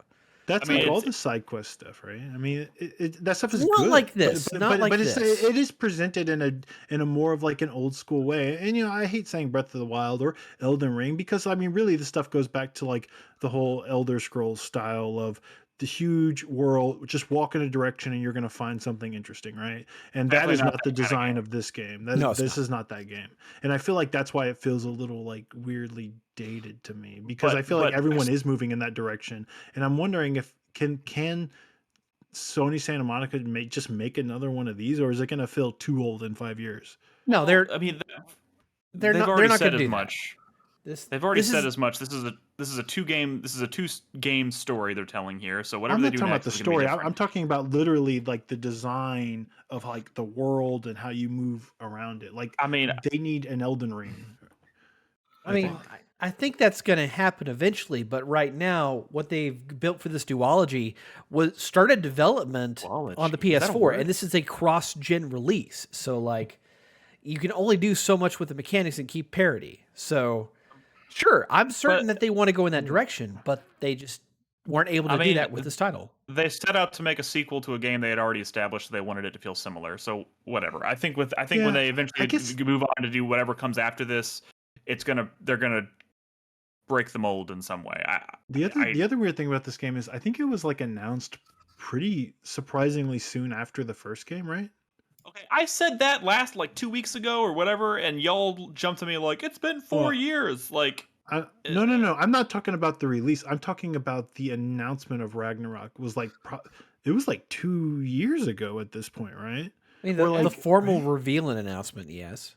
Yeah, and to me, when they first revealed, it seemed pretty soon after the first, 2018, and I was like, oh, maybe they're just trying to like make another one of these like pretty quick. Now, I think what happened is COVID happened, and then that you get, I'm sure, Sony first party prestige, they just get really focused on like polish and spending more money and delays and getting it really polished in AAA, right? But it feels like a game that should have come out pretty close to that first one. So maybe that's why like the design feels so similar. But it's weird to talk about God of War, which had such a huge significant reboot, as like time for something fresh. But like I do kind of feel that way. Like I think it's time for them to have something that feels a little bit more modern because you started seeing. I mean, the reviews were glowing, right? But a lot of the talk, especially when this game first came out, I mean, even Pokemon's doing it, right? Pokemon feels more modern than God of War in weird ways. In weird ways. I feel like that's a ridiculous statement. I don't think so. I don't this think whole conversation, I haven't really had a chance to get a word in about this fucking game, and like, well, I don't know. I'm sorry. I didn't know. I mean, at this point, I don't even know. But I feel like last time I played a lot less than y'all, and that's why I feel like I'm. And now I've played I've played almost 45 hours of this game, and I haven't really had a chance to complete it. I haven't really had a chance to say much about it, and at this point, I don't even know how much I want to say because. No, I want to hear it. What was your plan going into this conversation? What was your little mini outline in your head? I didn't really have a mini outline. I mean, because I know in this group in particular, I think I'm an outlier. I'm asking you to say what you want to say. I'm still flabbergasted by the sentiment that this game doesn't feel good to control or play because no, but that's not what you came into the conversation wanting to say. What I want to know is I've heard you talk about that. You talked about that. We talked about that 2 weeks ago. What I'm asking you is, you've played 40 hours of this game. What did you want to come into this conversation to say? And I want you to say it. I mean, I'm saying let's not get derailed by the same arguments we've had in the past. Right. I know. I mean, like, the things that we have talked about, the problems I think this game does have, I think lie more in how much it does try to be an RPG, when I think the fun that I have in this game is 1, exploration, and 2, just running into combat and wailing on things.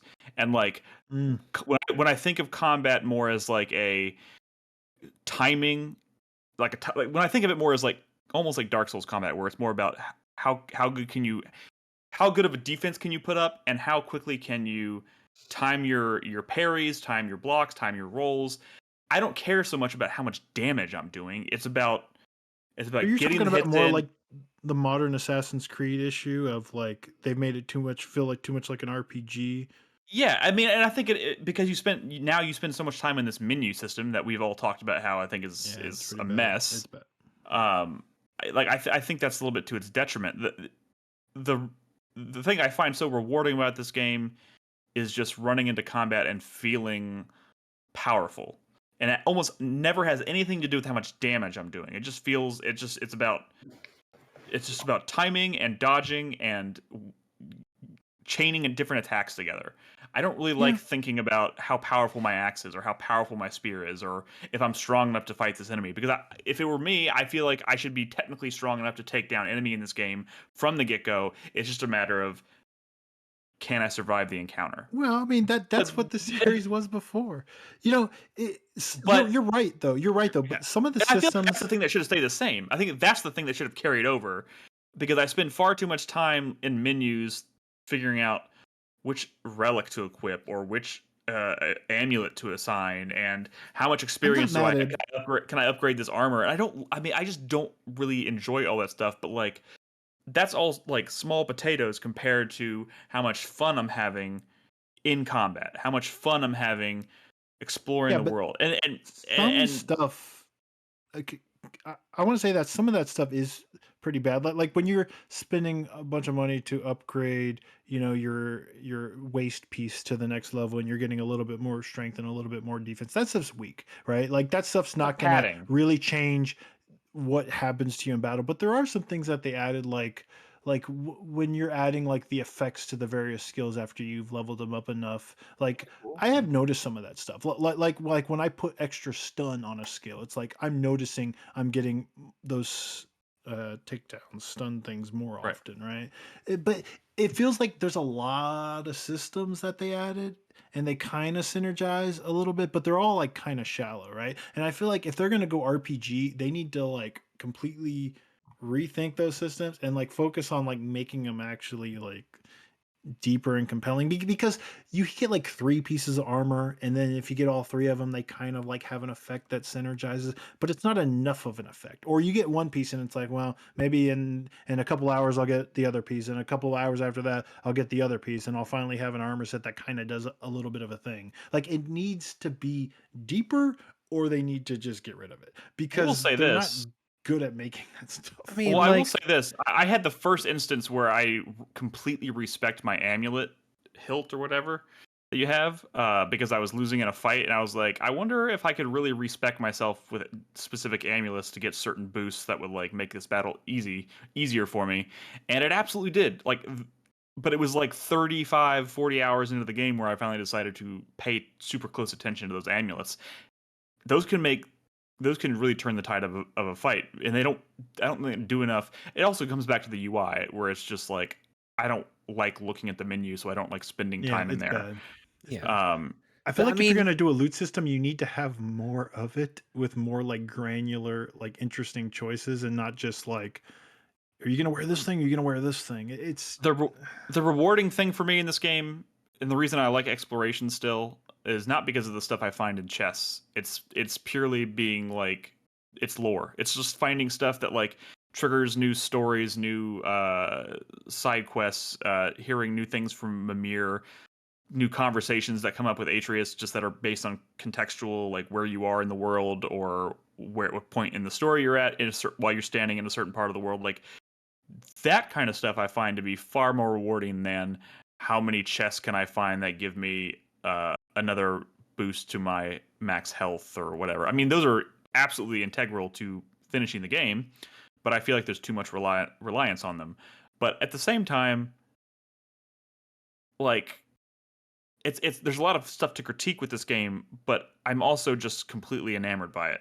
Like, I love the way combat in this game feels. I love the world. I love the lore. I love the story. Like the core story they're telling in this game is, I can't put it down. Like, it's so fucking good. I mean, it was good in the first game, I think, but there's so many compelling characters in this game that just weren't there in the first game at all, that I love, and I cannot wait to see how this game ends. I'm so close. The story presents you villains you actually are quite interested in. I mean, it wasn't like the first game with Baldur running around like a drunk, just wanted to get in a fight with you. It's you interact with these villains, these characters that you're destined to kill or prophesize to combat. Yeah, I say this stuff and it feels so like far away to me. It's insane. Like, I get to this Angerboda or whatever. Like, I get to that sequence and I meet this interesting character, and like I feel like I'm there for fucking hours. And you're talking about villains and characters, and if every single one of these is gonna feel like hours,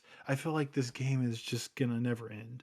And no, well, I mean, and this is why I think the conversation got away from us the first time we had it in Discord, is because I get frustrated when I hear you say that, not because you feel that way, but because you feel that way, but you just like, to me, if that was happening to me, I would just be like, well, I guess this just isn't my thing. I'm just not gonna keep playing it.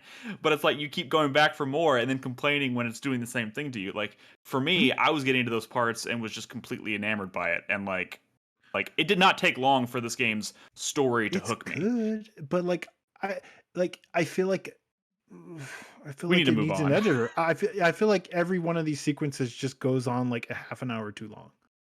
Like, every single interaction with like a character or a story sequence, it just feels so long. And it's because they're filling it.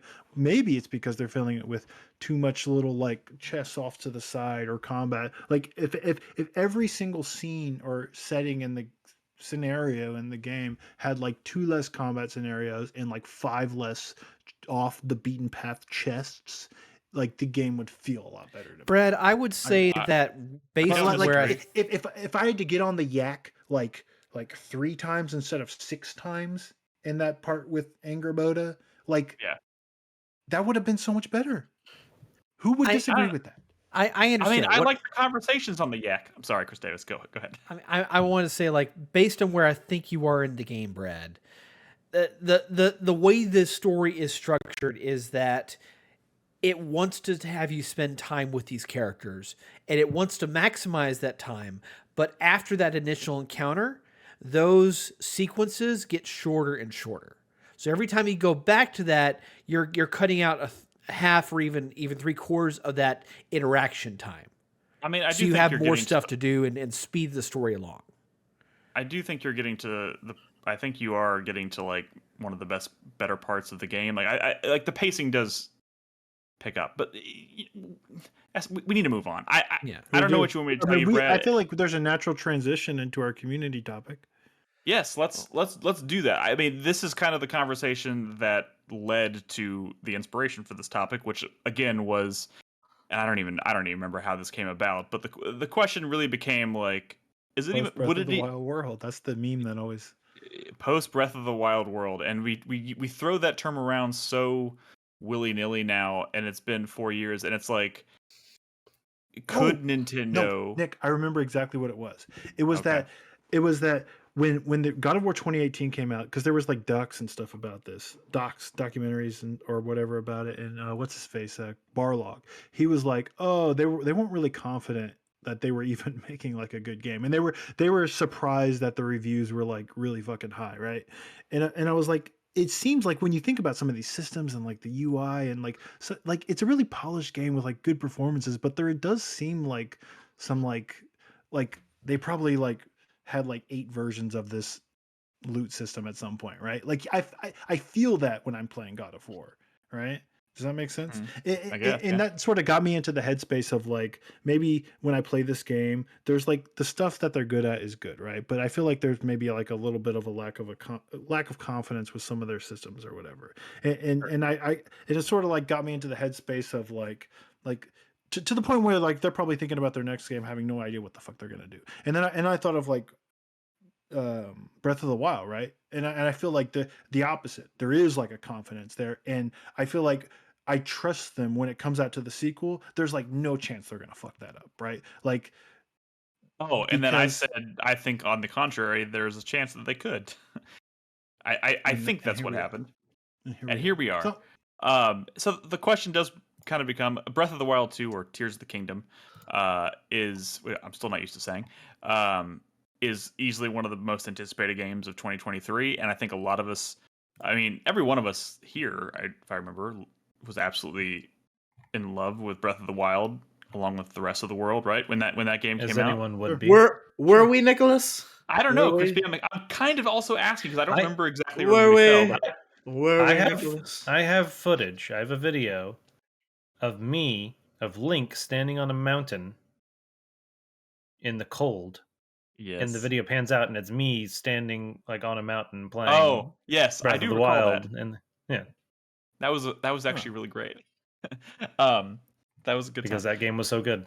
Yes, that game was very, very, very, very good. We all love that here, and I still have very fond memories of Crispy telling the story about him laying the sword down on the ground and connecting the electrical. Yeah, to conduct the electric. I get chills thinking about it. No game has had the audacity since. Like, no game has come close in my estimations. So just perfect game. Perfect game. Perfect. Okay, is it perfect though? So perfect game, Nicholas. We don't need to have a conversation about whether Breath of the Wild. I think we need to talk about. I have feedback. Is how does Nintendo fuck this up? Or how does the Breath of the Wild team fuck up a sequel? Deliberate sabotage. I have feedback from our community. They have thoughts on that exact question, and then we'll. So if it's cool, I'll just kind of run through this, and then we'll see where it goes. So Mr. Scorpion wrote, "I think the biggest threat to this game is either 1, some sort of major overhaul to a system that we don't see coming that makes everyone scratch their head and say, why would you add or change this? Or 2, and this is obviously probably something that's going to be a recurring theme here, technical issues. The first game seemed very polished, and it would be a disaster to see this entry be plagued with obvious hiccups due to deadlines or other unforeseen circumstances." Or, he didn't say this, but I'm just going to go ahead and add this right here. The other, I think, more likely scenario being that the scope keeps expanding to the point where the system can no longer handle it. And that being the cause for technical issues. So to address that first one, he says some sort of major overhaul to a system. Do y'all foresee that being a possibility? Is there a system in that game that they could radically change that would make you go, I mean, this isn't the same they've game already anymore? been. Are you talking about like existing systems, like yes, like cooking or weapons? I would say that if they make the weapons break faster, it would be worse. But they're not, right? Because that was such a big focus of complaint. I mean, there's no way, right? Like, they're either gonna not mess with it or they're gonna make it better, and they're probably gonna make it better. Like they're not. So.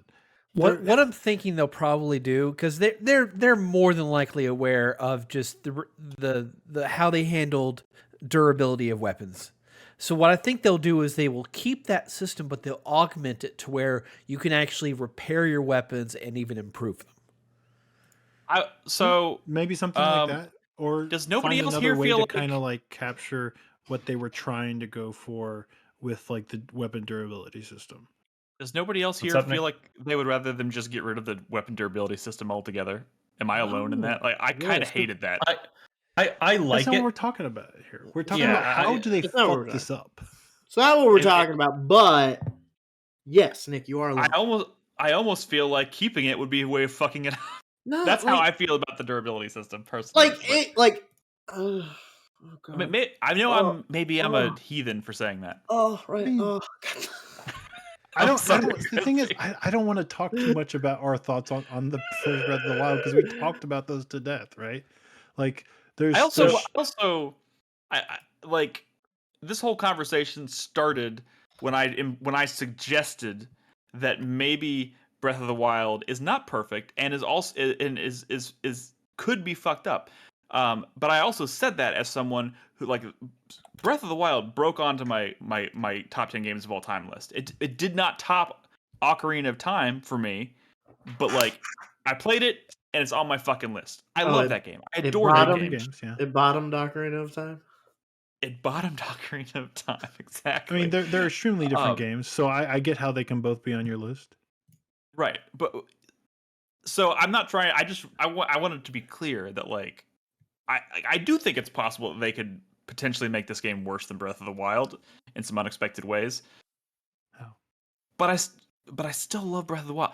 Like, I mean, if they released another game that was just Breath of the Wild again, I would still buy it 3 times. Like, yeah. Okay, still amazing. I bought it as 2 other titles too. Like, what little we've already seen, it could just be those new ideas that they've already shown in like a Breath of the Wild. You know, like what we've seen. We know that's not going to stop there, right? But like that's already like super fucking cool. All right, let's. I'm gonna keep moving through these comments here, and then we Hold on. Do you think it would be worse if they did add voice acting, and Link was voiced by Michael Ironside? Oh, you mean for Link? I would be on board. Dude, I mean, you have my attention. They had voice acting in the last game, finally, for the first time. But like it wasn't like 100% voice acted. And that's insane, right? Because at that point, you've already made the leap, so you can't even like the fucking nerds who are like, I prefer no voices. Like they've already lost because the voices are in. So do all of it. What the fuck are you doing? There's no reason not to do all of it now. You know, if I talk to a person in town, let them have a voice.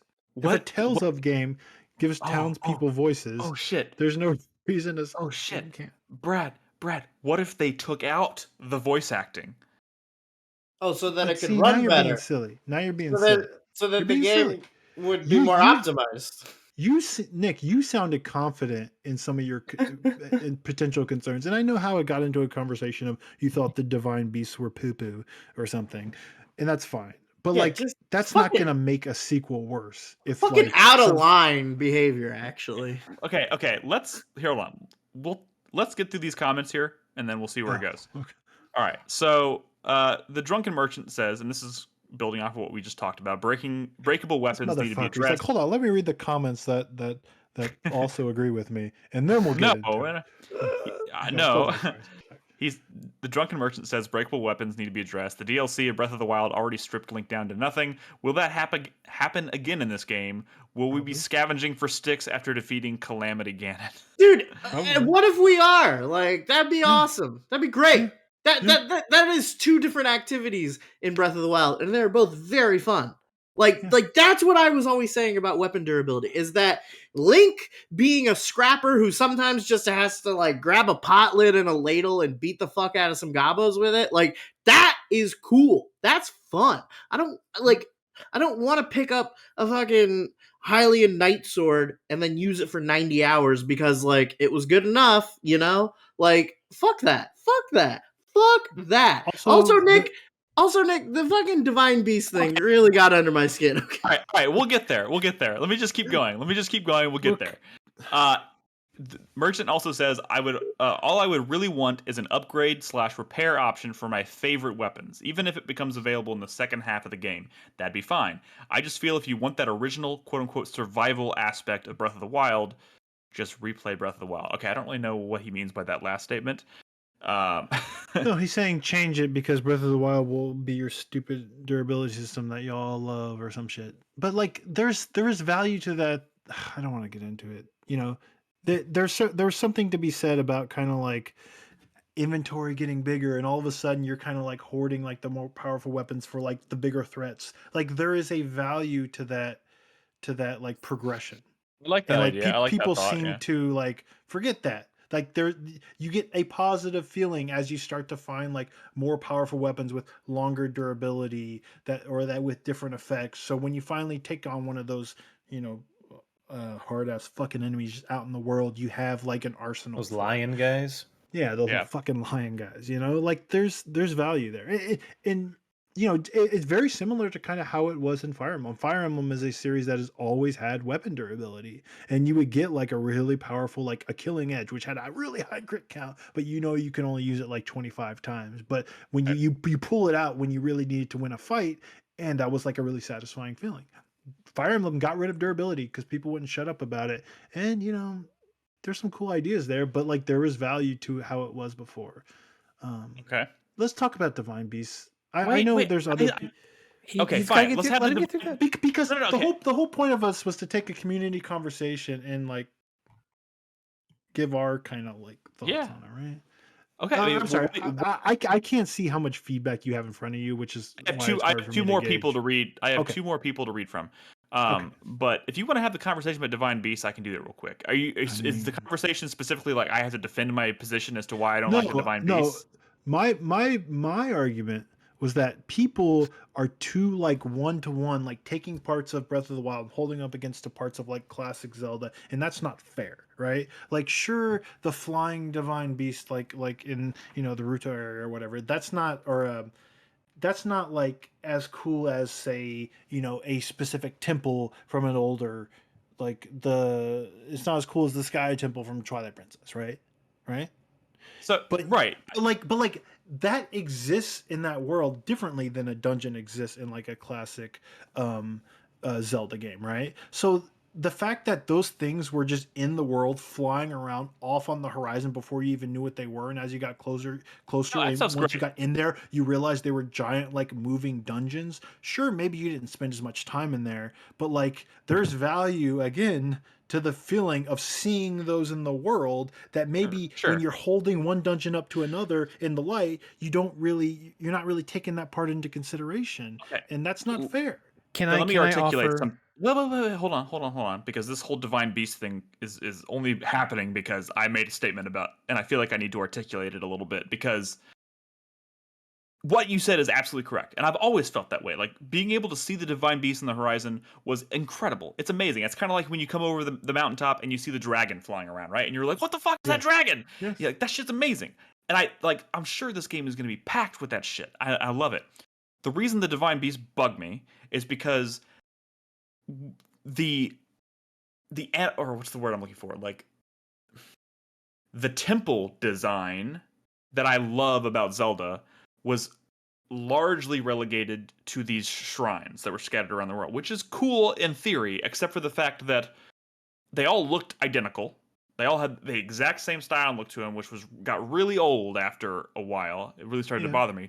So when I was looking forward to the Divine Beast, I was like, it doesn't bother me because I'm going to eventually get to that Divine Beast, and it's going to give me everything I've been waiting for in terms of dungeon design. But it didn't. Those when you got in there, they didn't. They were one, shorter. Two, the bosses were. I don't even remember what the fucking bosses are, man. The bosses sucked. Again, they were shadow pieces. That's nothing. That's a different conversation. Yeah, I know, but it is all kind of connected. Like, if you want to talk about the ways that this game could be disappointing to me, I feel like addressing the non-memorable bosses is a huge thing they need to address. If those bosses in this game suck, I'm going to be disappointed, and I don't want to feel disappointed. I want everything in this game. I want to be an improvement. Now you're having an argument. I mean, now you're talking about something that I agree with, that the boss design in Breath of the Wild is weak. The Divine Beasts were not weak. The Divine Beasts as a concept were not weak, but the amount of time you spend in them solving puzzles was completely forgettable. I don't remember a single fucking puzzle or a single moment. But you really. How many times have you played through Jabu's Belly? And how many times have you done a Divine Beast in Breath of the Wild? Hey, well, what's... No, like seriously, I mean, like how many times have you think you played Jabu's Belly? You've played it like dozens of times, right? Like 15, 20 times. I mean, but like, yeah, but like, and I've only so done the Divine Beast once. That's why it's more memorable, because Jabu's Belly fucking sucks. I bet. And like, what's cool about the Divine Beast is that they were all moving dungeons, and every single one had puzzles that manipulated the entire like orientation of the dungeon based on the animal. Let me just say, you're right. Like I'm conceptually, cool it is cool design, but like when you look back at it, like when I look back at what I just remember leaving every one of those Divine Beasts and being disappointed. That's when it was all said and done, I was disappointed. But again, I don't know how to say it. You know what I think it was? It was like the Elden Ring thing, where like, you know, people were like, anytime, you know, the legacy dungeons where like this now has to be as good as Sin's Fortress, or this is a fucking failure or some shit. But it doesn't, right? Because that's not what I'm trying to say here, man. That's like, I'm not saying this has to be as good as the Forest Temple and Ocarina of Time, or it fucking sucks. It just has to have some like, you know what? This you know how I feel about the Divine Beasts in this fucking game? The same way I feel about the dungeons in Majora's Mask. I don't fucking remember them. I remember almost nothing about everything I remember about Majora's Mask happens in the overworld or in Clocktown. Ooh, but now you're kind of getting it, right? I feel like the true dungeon in Breath of the Wild was the world itself. That was the star of the show. Okay. Can we kind of? I feel like. Okay, go ahead, Chris Davis. But we need to move on here in a second. I want to mention one thing about the Divine Beast, but I also have ideas to actually answer the topic question that we have. I think for me, I agree that the Divine Beast experience inside them and solving the puzzles in there, not as good as they nearly could have been. But I think that that's actually only half of the Divine Beast dungeon experience. The other half of it is actually getting to the Divine Beast and getting in it. Because every time in Breath of the Wild you were trying to get to the Divine Beast, it was a whole quest line, and you were doing different activities, acquiring different items that were critical to get into the dungeon, which was a typical design of the dungeons. Remember, like skating on the sands to get into like the getting the Thunder Helm with the sand seal and like. I didn't mean to. I didn't mean to fucking rancid in classic Zelda. Some of the quests that you did to like get into like the pretty good temple in Skyward Sword or Twilight Princess, the stuff. Yeah, but we didn't really mean to start like light a match and throw it on a fucking bonfire here while I bring it up. Sacred Cow, you're taking down BOTW. We're spending a bunch of time talking about the Divine Beast and Breath of the Wild, and like Tears of the Kingdom isn't even gonna have Divine Beast. It's probably gonna have something else that's crazy. It's probably gonna have something magnificent and mind blowing, and that's why they can't fuck up a sequel. Because can I offer two answers as to how they can try to fuck up the sequel? Let's hear it. Okay, the first one has to do with the Master Sword, because in Breath of the Wild, it was a thing they were hyping the shit up, where you had to get your heart meter to like 13 and go into the woods to actually find it and even pick it up. Like, if you were under-leveled, you couldn't pick it up. But when you got it, it was just another durability breaking item that would just respawn for you after like 10 minutes. That's not the way you want to build up the power and prestige of the most important weapon in all the Zelda series. But what you're talking about is sort of that's like classic Zelda. The Master Sword is built up in the lore way more than it is in the actual gameplay. Because every single one, it's like, well, when you're at full hearts, you can shoot a beam, but it's never like, you know. Usually, there's swords more powerful than the Master Sword. I mean, I was going to say that oftentimes there are weapons that are better than the Master Sword, but the problem with that is if you make the Master Sword all powerful and unbreakable, then that defies the point of having weapons of durability anyway. Yeah, because as soon as you get that, then everything else goes out the window. And the timer thing was smart, though. I mean, my argument with the Master Sword that could be a problem in Tears of the Kingdom is that they need to find a way to make it feel valuable compared to the rest of your lineup of weapons that you pick up. Because by the time you get into Hyrule Castle, it's got tons of very high-level weapons that you could just use in the combat against Ganon instead. It's only narratively required to deal damage with the Master Sword for that. It's an interesting point, but I also feel like I don't know if that would be a game breaker. You know what I mean? There's a lot. There's a lot to. Yeah. In combination with the other point I was going to make is that Tears of the Kingdom, the most hyped aspect of this game is the fact that there is this whole sky kingdom now that you can go into the sky and there's islands and there's going to be tons to explore and stuff. But there is the problem of traversal with that. That when you think about what you had available to you in Breath of the Wild, the first thing that you get, and probably one of the most useful items in the game, is the glider. But the glider is about gliding, and it's going from point A to point B vertically down. So if they don't have an answer to that, in which you can updrafts, do updrafts or find like having a Skyward Sword bird as your perch that you can fly around with, if they don't have that, that's going to be a problem for traversal. That's the thing. I have like so much confidence, right, that they're going to have some like cool, interesting way to get around the world. Absolutely, I agree with you. Like I'm just trying to propose an answer to the question. Yeah, I get it, but are these actual like worry? I mean, besides, I guess maybe Nick, is anyone here actually worried that they aren't going to pull off an interesting or exciting sequel? No. I mean, this is more of a this is a hypothetical devil's advocate situation here, because I do have a lot of confidence in this team. I do think Tears of the Kingdom is going to be an amazing game. We didn't. I think it's highly unlikely. So the performance thing, I think, is by far because especially after talking about Pokemon, right? Like that is my biggest legitimate concern. But before we talk, we need to wrap this up, so I want to make sure I get these last two comments out. Drive-by Uppercut says, I think it's always possible for any game to fail to deliver on the hype and expectations, especially if you're sitting at your peak. There's a lot that can go wrong. My biggest concern is if development is gimped from the Switch. It's a miracle Breath of the Wild was able to run on the Wii U, but it makes me worry that they're pulling punches for hardware.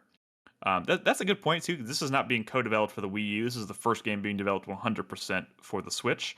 Yeah, but the Wii U in some ways is more powerful than a Switch.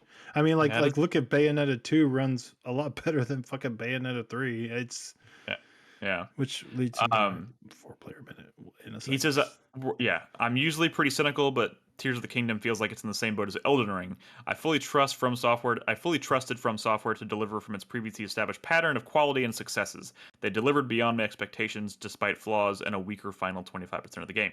So I had the same expectations for Anuma's team and believe that they have monitored and adapted to Breath of the Wild's most common criticisms of dungeons, temples, weapon durability, inventory management, and story, etc.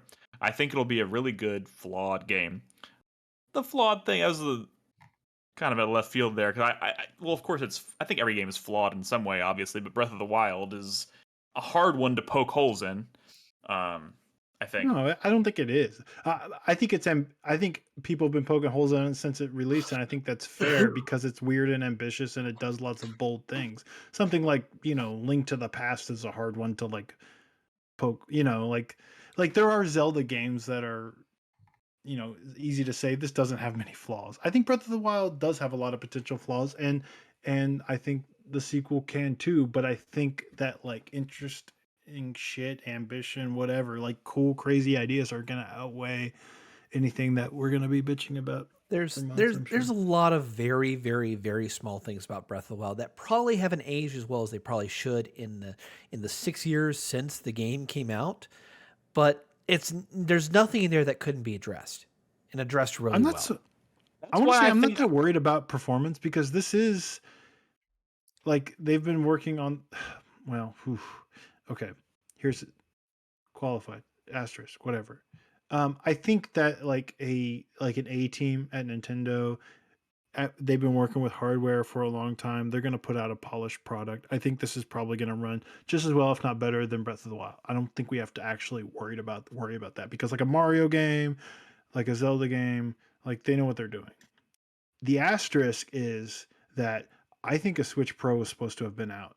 And I think that a lot of games started development under Nintendo with that in mind. Even something like Bayonetta 3, which is sort of leads into my 4-player minute. But I think Breath of the Wild, Metroid Prime 4, a lot of these were started development with the expectation of more powerful hardware. I mean, we might not be there.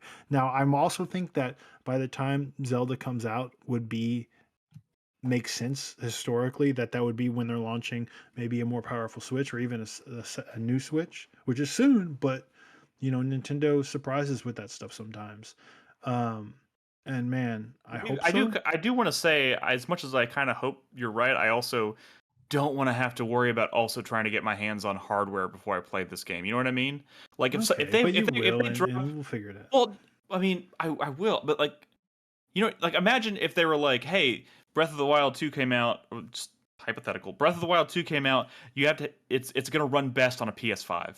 You know what I mean? And it's like, imagine if they had made that announcement when the PS5 originally came out, and you're thinking, God, I want to play Breath of the Wild, but like PS5s are like next to impossible to get your hands on. Like, I don't want that situation. I mean, I don't think it's going to happen, but I would hate for them to not be prepared to match demand while also trying to sell a Zelda game, because that would fucking suck. Last comment from last comment from a Cheese Kid says, I hope they don't take all the complaints of Breath of the Wild to heart. I'm worried about overcorrection. Let Tears of the Kingdom be different and weird. Don't put in big dungeons just because people complain about it. I love the absence of traditional dungeons in design. To me, the ways Breath of the Wild was unlike traditional Zeldas were its major strengths. I like the sentiment of what he's going with there, even if I do disagree with him on the dungeon stuff. Overcorrection is a concern. I don't think that's going to happen here. Not with this developer. I think there might be some like nice, friendly, like quality of life stuff coming from Breath of the Wild, but they don't seem like the developer that's gonna make the game that the fans want. Like they're gonna make the game that they want to make. Here's a thought. I'm a little concerned about the map, like a huge portion of the map being the same, because I'm not. My only reason for not being concerned about that, Nick, is I've not played Breath of the Wild in approximately 2.5 years. So even if it was largely a big chunk of it being the same, I'm fine with it. This shit ain't gonna be cracked down too. It's gonna be fine. Like I think they got you. There's a reason you're up in the sky, and they're gonna make shit interesting. I feel good. Can I do my 4-player minute real quick before I have to bounce? Yes, I just want to real quick end this by saying, guys, thank you so much for all your feedback. If you like this format, let us know. Like I said, we're going to be keeping track of kind of conversations happening throughout the week in Discord, so make sure you're in there talking about stuff. We'd love to have you in there at discord.gg/4player, and conversations that come up will be featured on future episodes as topic of the week. So, with that said, we're going to switch gears so Brad can get his 4-player minute out of the way before he has to leave at 11. Brad, go. About Bayonetta 3. It's been bumming me out, man. It's that game. I talked about it when I first talked about Bayonetta on the podcast, but it's a game, like, I feel like history is going to forget that Bayonetta didn't used to be this way, and it makes me sad. Like, when the original Bayonetta came out, it was beautiful. It was like, it ran incredibly well, and it looked just as good in, like, special ways, too, as, like, anything else out there. And it's sort of... It has the thing of like a lot of Nintendo games where there was a time where you can look at a Zelda game or a Metroid game or a Mario game and it would be the best looking video game you've ever seen or whatever, right? And I'm not saying Bayonetta 1 was that way, but like if you combine like the fidelity, the 60 FPS with like the crazy shit that was happening in that game, it was one of the most visually spectacular games I had seen when it came out. And now this shit is a fucking train wreck, and it makes me so sad. And I feel like history is gonna forget that like Bayonetta is not like this slummy series that like looks like shit, because I think they're gonna like this game looks and runs like shit, and like it's a type of game where you need it to not be like that for it to be good. Because when I think of like Bayonetta 1 combat, I think of it being like so clear and smooth and sleek. And like there's a lot of crazy shit happen, even in boss fights, but like the way it's communicated to the player, like that stuff was so good, and it's not like that anymore. And even though like the combat system like has like cool smart mechanics in there and like new mechanics and like fresh ideas, like none of it matters anymore if you can't see what's going on and you feel like you're not in control of like the camera or the character. And it's so frustrating to me because like this needs to be something that's on a PS5. It would like be so beautiful and amazing. And I feel like we're in this world like it happened to Monster Hunter, where like when Monster Hunter came out on a PS2, it was like a really beautiful game from Capcom, and then it ended up on handhelds for a very long time, and people were just like, okay, well this is what Monster Hunter is now. And for years I was like, bring it back to consoles, bring it back to consoles, bring it back to consoles, please God, like it deserves better than this. And when they finally did, everyone was like, yeah, yeah, no, you're right. It did. Look at this. This is amazing. And it became the best selling Capcom game of all time. And I feel like I don't think Bayonet's ever going to get back to that. But like, I just don't want us to forget what it used to be like, because man, it wasn't this. It wasn't I hate the Switch for this reason. And I hate modern Nintendo for this reason. I want these games. I'm not a graphics whore, but like if it's affecting, like if it makes me want to turn down the difficulty and play it like a fucking Dynasty Warriors game, something went wrong here. And that's how it is, and it's frustrating. It makes me sad. Make Bayonetta beautiful again. Hashtag make Bayonetta beautiful again. Although that might actually come across weird. So never mind. Cancel that hashtag. All right, thanks, Brad. I like the beehive haircut. I gotta go. Y'all have a great night. All right. All right. I'm gonna pass it over to Nolan to do his 4-player minute next. Sure. My 4-player exclusive time of the evening starts now. Pokemon has been on my mind lately. Obviously, there's been a lot going on, and I've been very hyped with that. I've been very active in our Discord Pokemon channel over at discord.gg/4player, talking with community members about Pokemon, especially leading up to this event. I didn't really get to talk about it too much when we were talking about the game, but there are these raids that happen in the game where you can fight Pokemon. And the big one that they released literally today, approximately 3 hours ago, 4 hours ago, was the Charizard raid. And so normally in the game, there's like 1 through 4-star level, like the difficulty. Then when you beat the game, it unlocks 5-star. And then when you do enough of those, it unlocks 6-star. And they start getting quite difficult. And this Charizard one is level 7. So very difficult stuff, and I really like that they're making them kind of temporary events where you can get other stuff. And so there's a lot going on. In addition to that, I'm still playing, like Brad had mentioned earlier, Pokemon Go, and really enjoying that. That just a new season just started, the season of Mythical Wishes. They have seasons that rotate in and out. So when all the new seasons change, like new Pokemon come in, and being someone who kind of stepped away from the game for so long, all of it's exciting for me. Even though they're not necessarily always adding new stuff, it's potentially stuff that I haven't seen because it's not been in the game for like a year, but I've only been playing the game for like 9 months now. And so I'm excited about all of that. And Bernadette's kind of playing it with me now too. So when we go like on walks and stuff, we'll play it and we talk about Pokemon. And this weekend is the Heading to Hoenn Mega Raid Day, because they're releasing the mega forms of Swampert, Blaziken, and whoever the other one is. That grass one. Words escape me. Sceptile. But excited to do that. So I've been really enjoying that. So I've been on the Pokemon mood. That being said, that's also kind of pushing God of War off to the side, because I've been focusing a lot of stuff on Pokemon, and I do want to get back to God of War because all of what I did play of it I really did enjoy. But we'll see what happens. Gotcha. Man, look at Nolan, found Pokemon again. Yeah, special times. All right, yeah, he's a new Pokemon. Crispy. Okay. I didn't want to talk about it on the show today because I haven't played enough. But I played like 14 hours of Kingdom Come Deliverance over the last week. Okay. That's a good chunk of Kingdom Come Deliverance. It's a good chunk, but I'm approaching like halfway through the story kind of thing. You should talk to Ed. I'm pretty sure he played a bunch of that. I think that made his top 10 list when the year it came out. It's really cool. I like it enough that I don't mind the parts that are really terrible. Like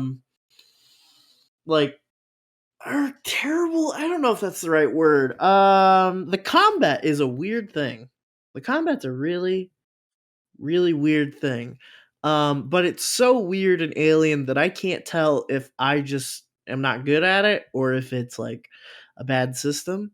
Um, it's very much like one of those first person melee systems where it's all about positioning, so like you're kind of like moving your mouse around to like position your sword and position your shield and things like that, and it's to a certain extent determined by your stats, I think. So if you level that up, you get better at it, so maybe it becomes easier. I don't know.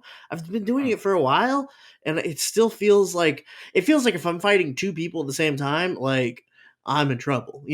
Like Yeah. like it's rough.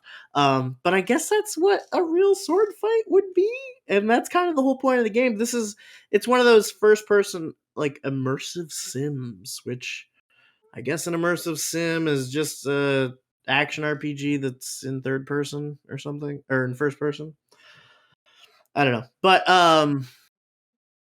it's really cool. I heard that maybe the guy who runs the studio is like a real piece of shit, and All that going there's around these days. yeah, and there's some weird like I was like I didn't know what was up. I remember there being like a discourse about this game when it came out, and I looked it up, and it does seem like this game is all about like this is historically accurate. Like we're making an immersive sim that's historically accurate, and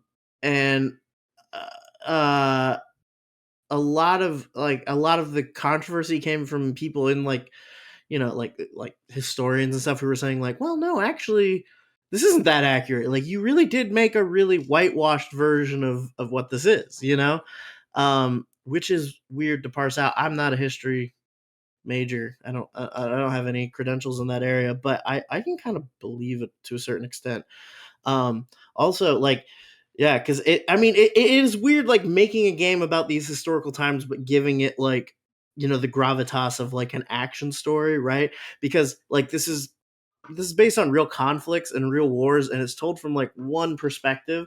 It's told from like a largely like Czech perspective, I guess.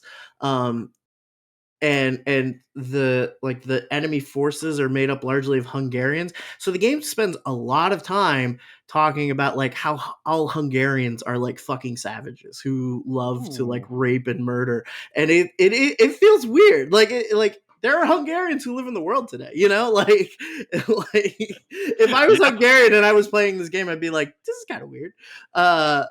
I don't know. But beyond that, it's been fucking actually really cool. It's been really fun. It's been this like really, it really is going for that like immersive sim kind of thing, and the systems play together really well. I don't know. I don't want to talk too much about it right now, because it's just my 4-player minute. But I'm gonna finish. I don't know. Maybe I'm gonna play more. And then I'll talk more in depth about it. It's a weird game, and yeah, I don't know. Yeah. Yeah, bring it. I've never actually seen this game in action. I would like to see it and hear more about it. So it's really weird. But yeah, it is. It's cool. It's fun. I have a sword and a shield and a horse. So that's pretty cool. What more? Right for what more does a man need, right? Just a horse and a shield and a sword. Okay, Chris Davis, your turn. Well, unfortunately, we ran out of time tonight. I did want to do some quick mentions about. I dusted off my VR headset and played the new unofficial Half-Life Alyx continuation called Levitation, which is pretty cool. Almost done with it. I'm on the tail end of the 4th level of 5. But I guess we'll talk about that next week when I actually record. Completely unofficial? It is unofficial, but it got official marketing from Valve, so like it's somewhere in there. Interesting. That's a weird gray area to be in. Yeah. It's really just like a demonstration of like what the Source 2 modding stuff is really going to become, what it's indicative of, and it's really cool. It really does kind of capture like Half-Life Alyx's feel.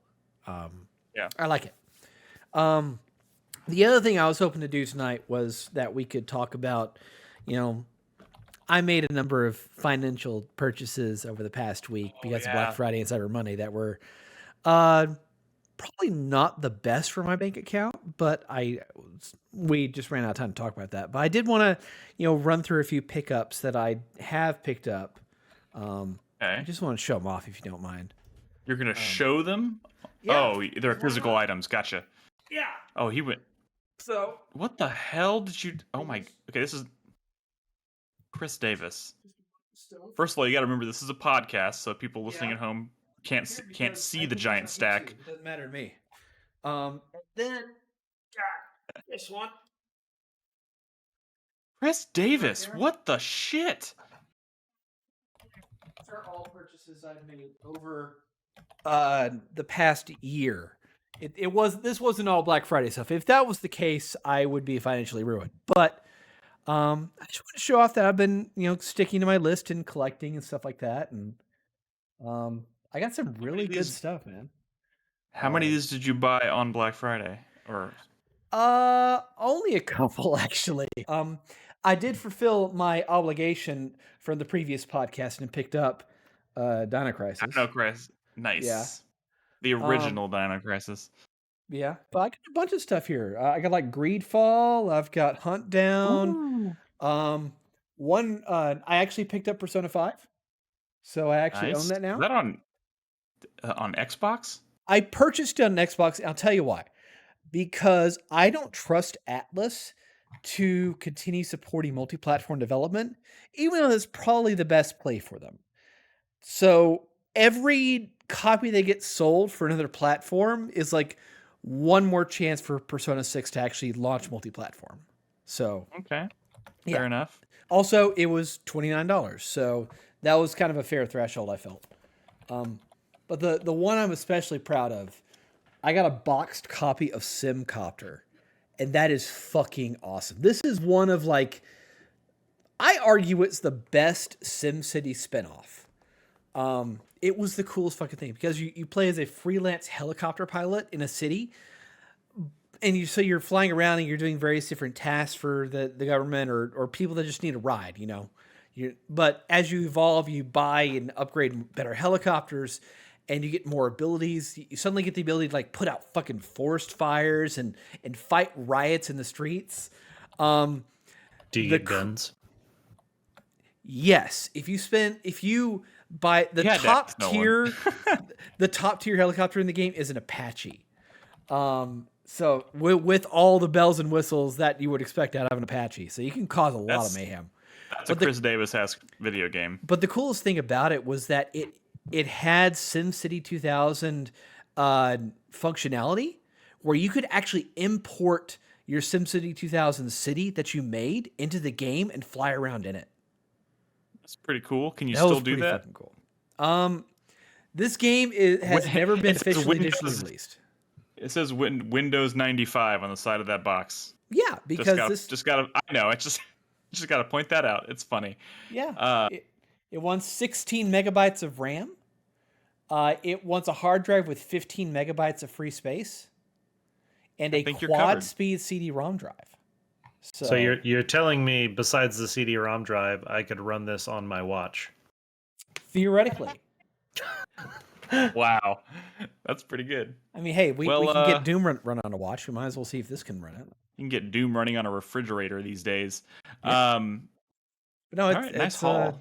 It's a lot of stuff. I might wait till the show's over to actually show it off to the rest of the two people that are watching. But yeah, that's cool. Congratulations, Chris Davis. That's you. Quite the haul.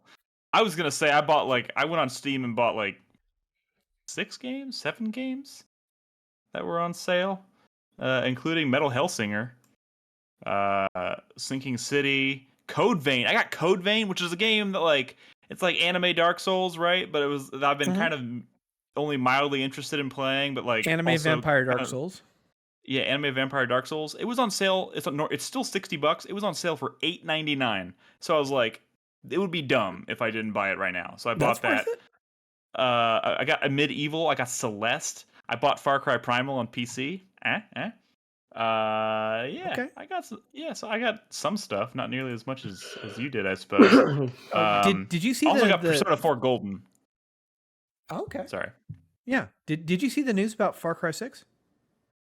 Yes, but the surprise DLC or Yeah. expansion or The otherworldly, like you're going through dimensions and stuff, DLC. Yeah, a lot of the DLC has turned out pretty cool. Is it the podcast or are we just shooting the shit right now? No, it's the podcast. Let me do my 4-player minute. Sorry, good point, Nolan. Good point. Sorry, my 4-player minute starts now. It's going to be very quick. I have two things to mention. One, I'm very, very excited for Atomic Heart, but they released the cover art. Well, they finally put pre-orders up for the physical edition of Atomic Heart, which comes out I think in March of next year, I guess.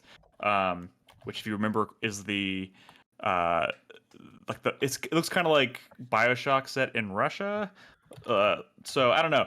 It looks crazy. I'm very, very excited for that game. But man, they released some of the ugliest box art I have ever seen, and it just made me go, "What the fuck is wrong with marketing companies? Why do we continue to do this?"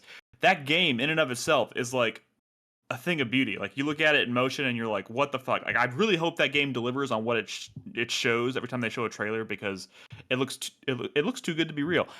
And they gave it like the ugliest like Gears of War ripoff box art. I just can't. It just makes me so mad. My fuck you this week goes to marketing departments that do all kinds of focus testing.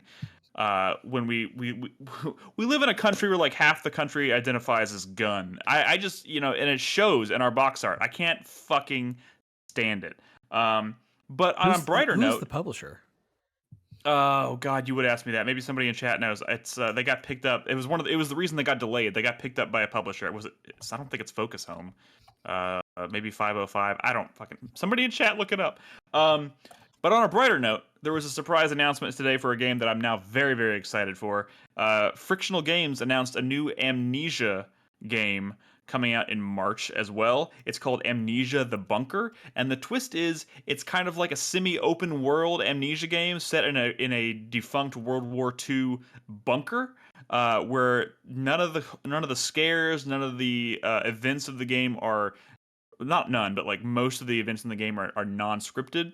So it's like survival based in like an open world underground World War I bunker, and you're being hunted by this like creature or something, and you have a gun with one bullet. And the fucking announcement came out of nowhere, and it is now like probably among my most anticipated games of next year. It looks awesome. I think I might be more excited to try this than the Resident Evil 4 remake, and I feel like that's crazy, but that's kind of how I feel right now. I mean, the Resident Evil remake is a known quantity. You know what to expect. It's a known quantity.